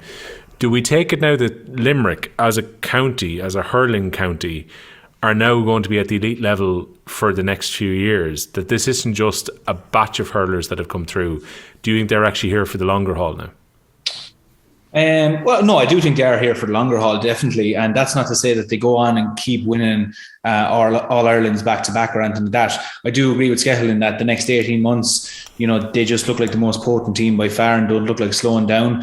I still hold out hope that teams will go at them and potentially beat them. But there's lots of things that can happen. The conveyor belt, their underage structures, you know, they have put in, and that's, if you want this to keep going, that's where you have to put in the effort, and Limerick have done that. You know, Limerick do have those structures in place. But with that being said, that doesn't mean that some of these players that are currently within the Limerick team don't start to drip away, and when they start to step away and retire, that while other players are coming in, that teams don't go along and start beating them while they're blooding new players. That's where I think the gap starts to happen. And it's funny, even looking from my own experience, you know, you look at Kilkenny 2009, that was the transition happening with Tipperary. Tipperary come along in 2010, get that victory. People think Kilkenny are gone, but next thing back again, 11 and 12, 13, you know, dropping off the radar altogether, being beaten in the quarterfinal by Cork. People were like, well, that's it. And then 14, 15, second lease of life again and going at it. So, like, that's where I think Limerick are going. Like, Limerick may drop off it for a year, but with the structures they have in place, there's so many counties now trying to not only get up to them with their senior team, but have the structures in place with their underage whereby they can continuously feed in players into the system. And the big one is it's across the county. You're not just trying to, you know, have your development squads or whatever each county calls it. It's the thing of, you know, the rising tide lifts all ships. You want it across your whole county, and Limerick are really competitive at lots of levels within their clubs, and then also within their secondary schools as well. You know, there's lots of competition there. So that's where I think the real benefit from Limerick will come. Players will fall away, certainly, and that's the years that I think players or other counties will turn over Limerick. But I do think they do have the players coming through then, and we've mentioned a few of them already, Cathal O'Neill and these lads, and there's many more behind them that will feed into it. So, it won't slow down for them. They'll have years where they'll come away from the top, but I think there will be a good few, maybe decade or two here of Limerick, just staying up at the top tier of hurling. Yeah, there are some list-based questions which I'll give you in a second, but this one is kind of related to the idea of Limerick against Waterford. It was an email that came in from Sean, who has identified himself as a Waterford supporter who is currently living behind enemy lines in County Cork. So, hi Will, really enjoying the podcast. Question for the preview pods: would there be any chance Waterford would not go full tilt into the opening game versus Limerick, which is very similar to one of the comments we got on Instagram? He's saying, given the PTSD that we've seen with efforts going into Limerick games in recent seasons, putting in a big shift versus Limerick and losing most likely will make the trip to Cork high risk the following week. Thanks from Sean. So again, the lads have kind of addressed that a second ago. Also a question I thought was quite interesting from D in Ennis, and Skehill, I'll give you a first shout on this. Hi Will, would be great to hear the lads in the pod talk about injury prevention. Was this a thing in their time? Some players seem to be very unlucky, i.e. in soccer at the moment Evan Ferguson has gotten injured a bit lately. Were there any particular things that the lads would do to make sure that they were minimising chance of injury? Now, your shoulder injury is probably the one that stands out, Skehill, but outside of that, were there prevention measures you were taking? I think at the time, we have to understand, when I first came into the squad, something as simple as like stretching and S&C wasn't, stretching yes, but S&C wasn't really, in at the time. I'd say probably Kilkenny were the first team to probably introduce that, on a continuous level. S&C now is treated as, yes, strength and conditioning, but it's also pre-rehabilitation, so it's preventive measures for injuries. So that's why you see all the youth at the minute from under 14s right up to senior level doing a specific set of exercises specific to your age and size to try and build yourself into a model that's not going to get injured. So I think the first few years that wasn't really in, with Galway at the time. We then, as kind of 2011, 2012 approached, S&C became more apparent, and then from 13, 14 it just seemed to take off everywhere. So I think the S&C kind of coincides with getting fit and getting strong, but also making sure that you can withstand, the trials and tribulations of inter-county hurling, let's say. But from a shoulder perspective, again, my body is just naturally rigid, so I couldn't really do much about that. Unless it's when I hit the ground, the ground doesn't go down; it's my shoulder comes out. You know what I mean? So, now, if you were rigid, would you not have gone off and done yoga or something? I tried. I did yoga. Pure shite at it. Just straight up, like, you know what I mean, pure shit. And it was kind of, it was like, oh god. At the time, to be honest, Will, I won't lie to you, I really did hate doing something I wasn't good at. Okay. I loved the gym, don't get me wrong, but I absolutely hated yoga, and that probably did participate in me picking up one or two serious injuries that I didn't have the flexibility of, like an Owen Murphy. Owen Murphy just comes across as a guy that's just really, pliable and flexible. So maybe he does it, or maybe he's just naturally that way. But again, that wasn't for me at the time, and I don't look back at it and say, geez, I should have done it. I tried it, didn't like it, and here I am. So with all the aches and pains. Murph, what about you? Did you have any specific injury prevention plans?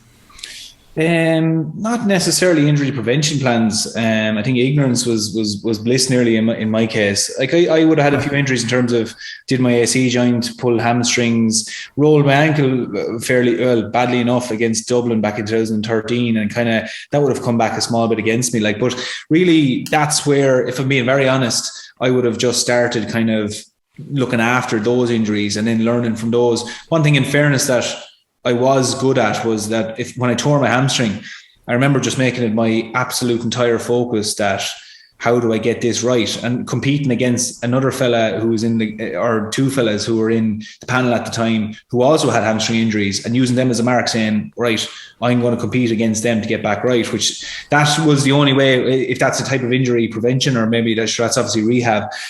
But a lot of it was really, I suppose just the awareness of talking to strength and conditioning staff. Like, I would have always stayed in the gym while we were hurling, which again, some players can neglect the gym work once they get out in the pitch and start playing, because once the summer comes in, I suppose the draw is to stay out in the pitch and you're all hurling, you're running, you're doing all that. But if you neglect your bit of strength work, potentially injuries can creep in there. Now, mobility is the biggest part of it, really, that I can see, and far be it for me to be an expert on it. But your mobility and flexibility, like a lot of players will know where their weaknesses are. Tight hamstrings leading to tight back, leading to tight hips being the biggest one, really, for GAA players. And then a lot of it then can also come down to the type of exercise you're doing. A lot of lads who go in and do gym work, it mightn't necessarily be functional gym work for what they're doing on the pitch, and that again can lead to injuries and can lead to a lot of frustration. But you always have to preface a lot of this with the fact that I played with players, and let's say if I think of the likes of Michael Rice was the most diligent player I played with, and that man was so unlucky with injuries. And I don't often use luck or anything like that involved. I believe you control a lot of these things yourself. But he defied all logic, because unfortunately for him, he kept picking up injuries. And the most dedicated person, doing rehab, prehab, everything you could possibly do, and still just picked up the injuries. So unfortunately, some players, they can just go through the rigors of injuries throughout their career, and it seems very unfair, but that can sometimes just be the nature of it as well. Yeah, now, question for you that you're going to love, Skehill, to start with, because there's list nature to this, and you're not going to make the error you did last year where you left out Tony Kelly and got crucified for it. Evan Ahern, and full disclosure, Murph earlier thought when I stuck this in the group that I was putting Evan Ahern in as one of the top 5 hurlers in the country. I was putting Evan's question in. Oh, I shit myself. I was like, who do I not know anything about hurling? Who's Evan Ahern? He's a bolter from the league. He's been doing fantastic. I was like, I bet he was hurling corner forward for Galway now in the under 20s the weekend or something like this now. Yeah, exactly. Yeah. Anyway. So Evan Ahern's question is top 5 hurlers in the country currently. So have a quick think, both of you, there for a second, because I just want to read out the email that we got. I'm not going to go through the entire Google Doc because there's quite a bit in this. I sent it to Murph during the week. We got this on Wednesday. Well, Will, enjoyed the pod last Monday. Great balance of hurling analysis in the crack. Enjoyed the American sports references. That's actually where we took the inspiration for our name from. All around the NFL, lads, we became all around the GAA. Delighted to get a mention. Just felt we need to clarify one or two things, because we were joking about them being from Tipperary. First of all, we actually don't have any Tipperary representation. We're comprised of 2 Kilkenny lads and 1 from Cork by. Please see the attached Google document for our justifications. Everyone will have their own opinions, and teams don't want to go out slating players earlier. We're happy with our team now, though the Cork boy still wants Mark Ellis in as centre back. All the best from all the lads at all around the GAA.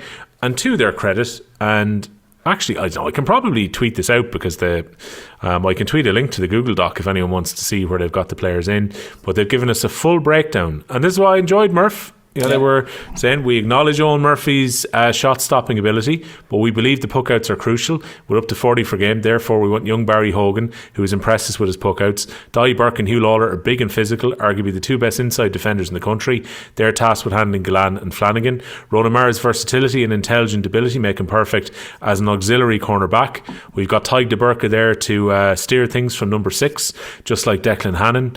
Joe Cooney, Pádraig Mannion, well equipped to deal with the Limerick wing forwards. Hegarty drifting over there, as well as Morrissey or O'Neill. Fitzgibbon, pace, and more pace. Let's get running at this Limerick defence. Mullen is a sniper from range who can pick a pass from inside the midfield. And then they've got Jason Ford's previous performances against Limerick have earned them a place in the team. And it goes on with more and more justification for why they've picked everyone wherever else on the team. I actually quite respect that they went through that, because we were obviously having a bit of crack with it, but they've justified it. Maybe not as much as Skehill saying I'm worried that Ozzy would have been sent off, but I like the fact that they went back and gave us the reasoning for this. This wasn't just them throwing 15 lads onto a graphic, clearly. Yeah, no, in fairness, and as I said last week to Skehill, they put up the graphic as well. They sent us in the pictures, they sent us in the Google document, so very hard to fault the lads. And in fairness to them now, they're becoming a great material for us now, because they're putting it up to us. In fairness, our team selections, I didn't even put together a Google Doc for my team selection. No. So fair play to them. Yeah, the next time we do a team selection, we have to get all the lads to walk to the camera and turn around and cross their shoulders and trust their arms. That's what we're going to do next time, like soccer. I think next time let's put down a challenge when we have one of those type of questions, and we'll get those guys to pick their team as well. I could put them against G, so we can get a bit of movement going back and forth there. To Evan's question, Skehill, give me your top 5 hurlers in the country. Why am I going first? Because you like to go first. No, I don't. Fine, Murph, you go first then. Go on, if he's going to complain. I won't fucking complain about it. No particular order. Happy enough? That's fine. Top 5, yeah. So we'll go Cian Lynch, TJ Reid, Diarmaid Burns, Barry Nash, Tony Kelly. Nash and Kelly. So Kelly is in. Kelly's in. Go on, Skehill. You're going to have something left field here. I know what. I'm going to say this now, right? Cathal Mannion, but go on, right? I'm just going to say. No, would you believe I haven't got a Galway for in it at the minute? Okay. I just thought you would go for Cathal Mannion. But okay. I thought it was going to be like Cathal Mannion, Conor Whelan. Yeah. The returning job. I have a bolter as well. Oh, I love the bolter. It sounds terrible when it's a Kilkenny player and it didn't come from the Kilkenny man. But if you were saying top 5 players in the country and you were saying it's a bolter, are you not already undermining the fact that he's a bolter? I love it. If I was given a choice, I'd love this out of my team. I want Owen Cody in my team. Oh yeah. I do think he's one of the top 5. Yeah, it's fine. Yeah. I'm just so torn the last one. I have Cian Lynch, I have Kyle Hayes, I have Tony Kelly, I have Owen Cody. And then I have like Murph, I have Barry Nash and I have TJ Reid. I had Cathal Mannion as an option, don't get me wrong. So please excuse me for that one. Right. If you think Cathal Mannion is in the top 5 in the country, put him in there. Yeah, this is your top 5. But you go with 5 now because you're after naming 8 players now.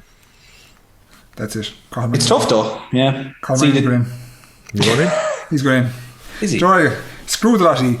Cathal Mannion's going in. He's my guy. So who's the 5? Who's the 5? Cian Lynch, Kyle Hayes, Tony Kelly, Owen Cody, Cathal Mannion. Now, I'd be a bad host if I didn't say at that point that screw ye, he's going in as justification. Give us a bit more. Why are you putting Cathal Mannion in there ahead of the likes of Burns and Gareth Hegarty? Look, when you're in a top class team, I mean this with respect, it probably is nearly easier to look top class. Okay? I'm not saying every other is top class. So I'm just saying that Cian Lynch, I think, is a Rolls Royce player. Absolutely. And then behind him is Kyle Hayes, an athletic freak who can play anywhere. And I also think that if you put Cian Lynch centre back, he'd be as influential for you. I just think he's that good, those two guys. Tony Kelly, admittedly, I left him out last year, but he is in the top 5. Admittedly. Owen Cody, I don't know, there's something about him.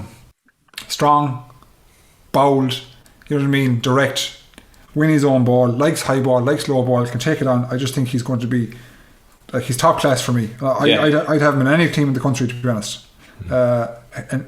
And again, I'm making walls with that one. Cathal Mannion, I've seen him up close. He's an absolute athletic freak.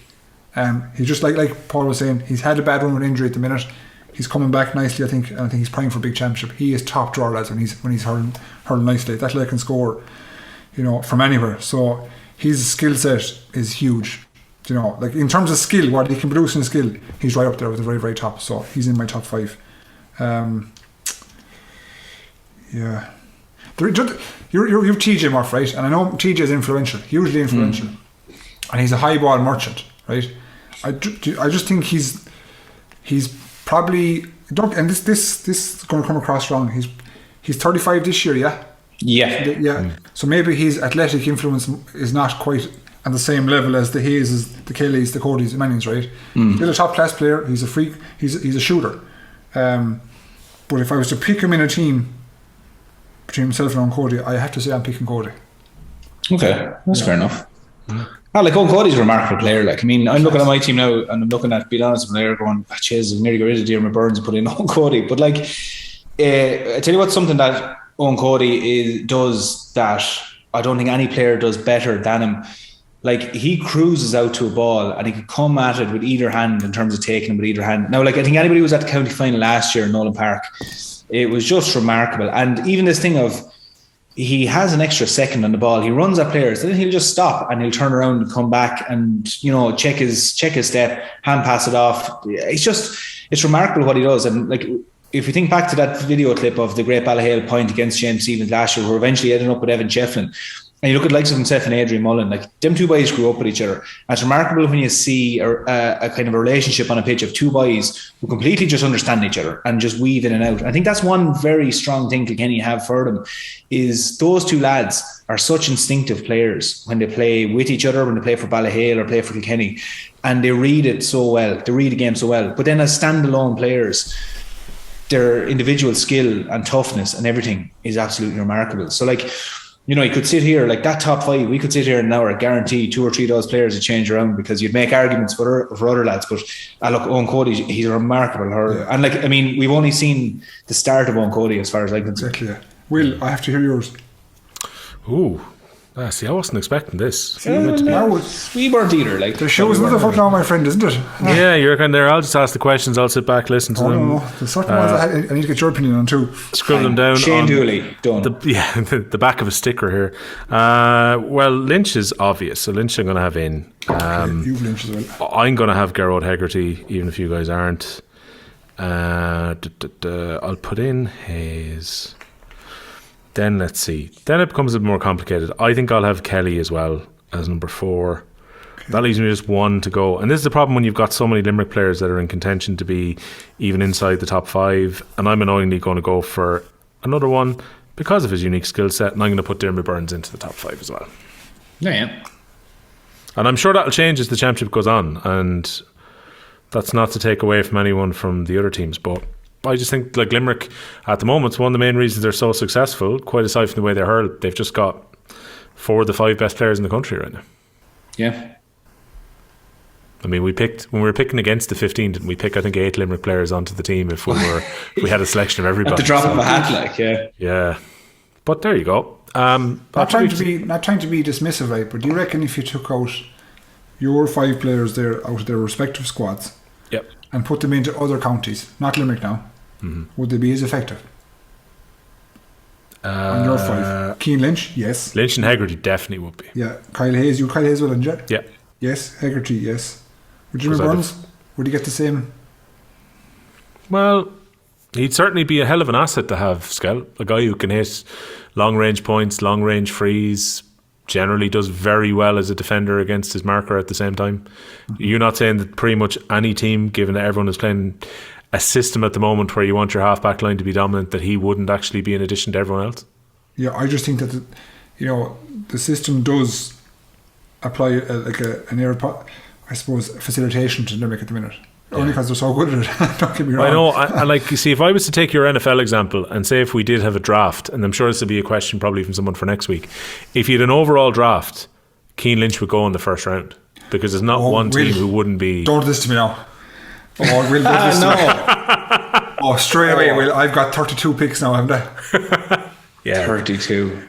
Okay, that's like I'm doing that. Let's do this on a lean week though, when it's really quiet and we have an excuse to go. Exactly. It's the break week in the championship. Now we're going to do an NFL draft and we're going to pick a first round for 32 different players. His 2 great loves together, 3 great loves. Hurling, NFL, this is brilliant. This is brilliant. So I'm going to take all the Leinster and Munster counties, right? Leinster Championship counties, and I'm going to make a 3-round draft. Oh man! And I'll have it for you next week. All right, fair enough. You can have it for next week, yeah.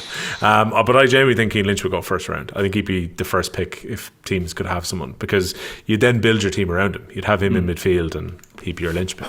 This is brilliant. No pun intended. No pun intended. Entirely intended that. The other side is, if you were going with a draft, you'd be looking at longevity in players though as well. Like, I mean, you're not, like, you pick top 5 players currently, that's a different question than if there's a transfer market and who you buy in. That's different again.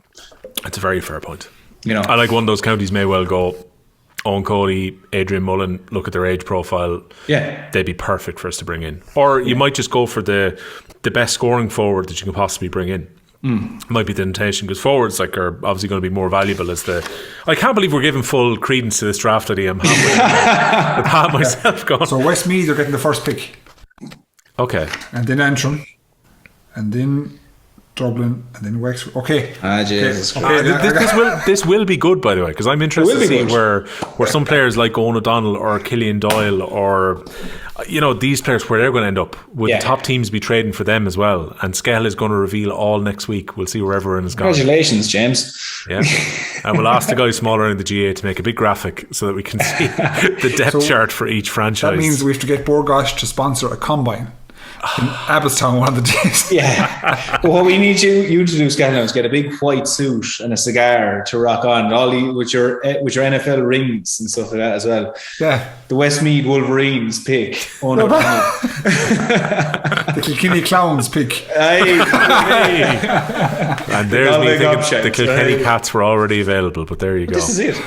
I'll take the next one then, because you guys get away with this. So Rocky's Pip, who is a Clare man in Kerry, asked to pick a best 15 from the Joe McDonagh counties. First thing I realised when I started sketching this down, and this is very early doors, so by all means, if the all around the GA crowd or someone else wants to come in with other ideas, there's a lot of forward talent in the Joe McDonagh right now. So this was actually quite tricky to pick. And someone is going to definitely shoot me for picking an injured player at full forward, but I think he's the best full forward in the Joe McDonagh. So my goalkeeper is Enda Rowland. He's been an All-Star nominee. I think he's the best keeper across the counties there. I've put 2 Offaly defenders in, and maybe this is biased based on how the Joe McDonagh's been going so far, but Ben Keneally and Kieran Burke. And I've put Owen Ross of Kerry, who has been hurling a bit at wing back but can play a cornerback, is going to be my other cornerback. Then I've got Rian Bourne from Kildare is going to be at wing back. Paddy Purcell, who I appreciate has gone into the forwards the last couple of games, but I think can play at 6. Eric Lean is going to be the other wing back. Got the 2 star players of the team are going to play in midfield, and good luck dealing with these 2 lads. So you've got Keelan and Kiely, and you've got Fionn McKessie, who are going to be in midfield. Owen Cal of Offaly, Chris Nolan of Carlow, and Picky Marr are going to be my half forward line. And I've got Shane Conway, Oisin Kelly, who's injured, but I still think is the best full forward in the Joe McDonagh, and Marty Kavanagh, who's been shooting the lights out for Carlow so far, are going to be my 15. So that's my Joe McDonagh 15. I'm sure there's people who are going to say they've got better options, particularly around the defence, where I don't have to hurl 1 or 2 guys out of position. But by all means, throw it in on the comments or send us a tweet with players that you think should be in the Joe McDonagh team. And there's a string of forwards that could be in that team that aren't in there. So that's a tricky one to pick. But I let the lads pick the last couple because I took that bullet for them. Owen Murphy, 81, and also RN, 80, both sent the same question, almost exactly the same wording as well. Pick your hurler of the year ahead of the championship, and who'll be young hurler of the year? So. Jesus.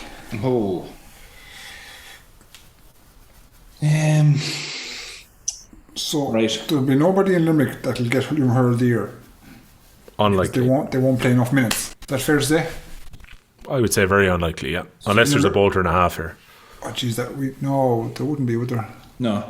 I think a big element here as well is that, like, your hurler of the year, because we have so many games, like particularly years ago when it was tougher to win hurler of the year, when like let's say Tony Brown or these lads, you know, Dan Shanahan would have won it,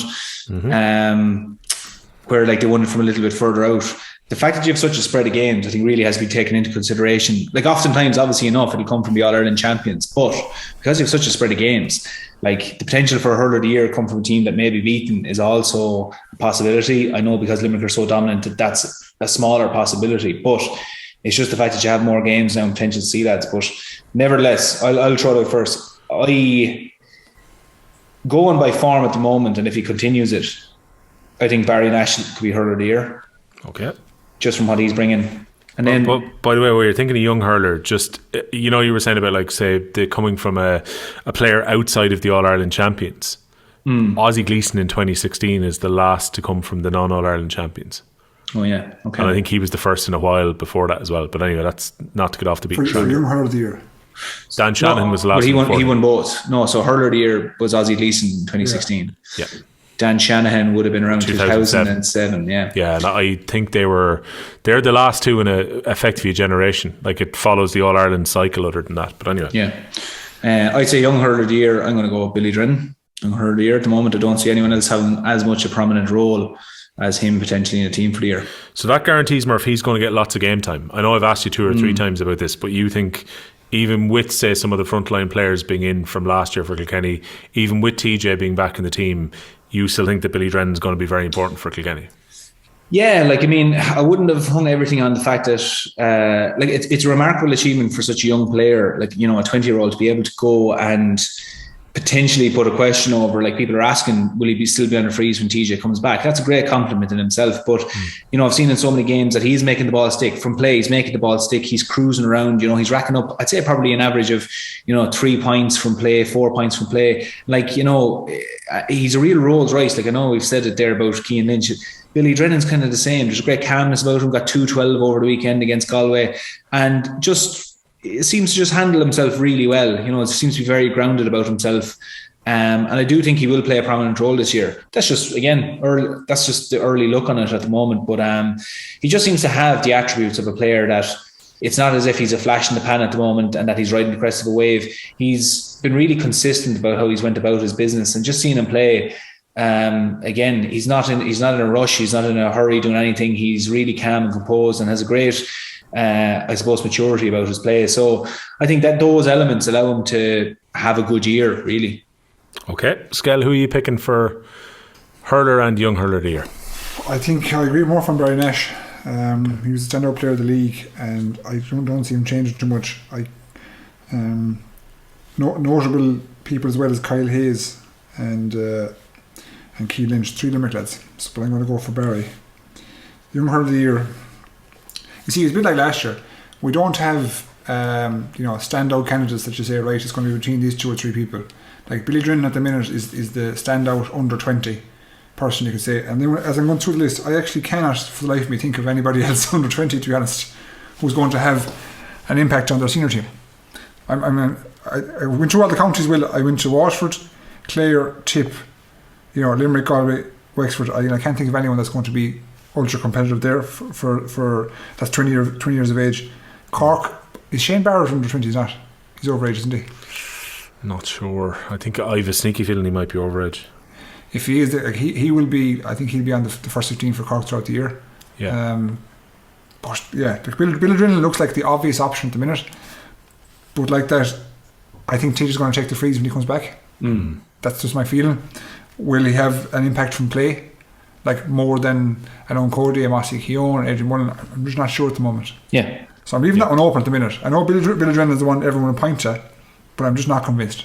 Yeah, Barrett's definitely 21. I'm not sure exactly when he turned 21, but he's definitely actually sure is.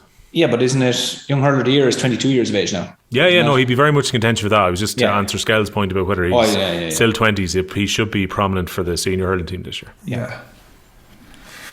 Okay, there's a few tricky questions there in fairness to the listeners who've been sending them in. The other one question that I have for you, Skell, did you watch any Father Ted in the 7 days since? Come on. No. Right, we're going to send you on homework. Where do you watch it? Is it on YouTube? Is it on Netflix? It's on Netflix. Yeah, you watch it. I'd say there's a good few places it's on. It's definitely on 4 on demand. It's definitely in a few places where you can access it. Yeah. I have an idea, if you want to hold off for a little while.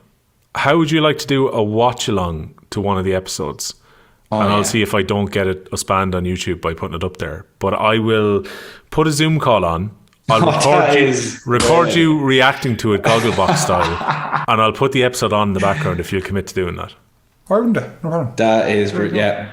Right, let's find some evening when it suits you and we'll do it. So come here. So someone said to me the weekend, like, there's not that many episodes. There's only so I thought there was like 100.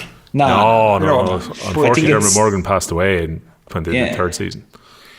Yeah. But one fella tried to tell me there's only like 16 episodes. That can't be. It's about that. It's about that, Jam. No, there's 25 altogether. It's 3 seasons. Is that? Yeah. There's not that many. And like one is the long episode, which is the Christmas special. And then you've got the first season. Yeah. So you had to check this 6, 10 and 8. Yeah. So you'll fly through it. They're about 20 minutes long. They're top notch. As quotes know, I know the one. Go on, the cup of tea, Mr. Dyson. Go on. And that's the basic stuff now. Yeah. Go on. And I know the one where your man says close and far away. Is that the cows, no? He used the cows to illustrate the point, yeah. Yeah, close and far away. Yeah. That is just so stupid. Yeah. You're going to love this. I guarantee you'll come out of this going, let's watch more than one. That's brilliant. Absolutely brilliant. Yeah, okay. I'll find an episode. Let's do some evening at your leisure when the cows are in and the kids are gone to bed. Get out the microphones, stick the headphones in. You watch an episode of Father Ted, which I'll send over to you.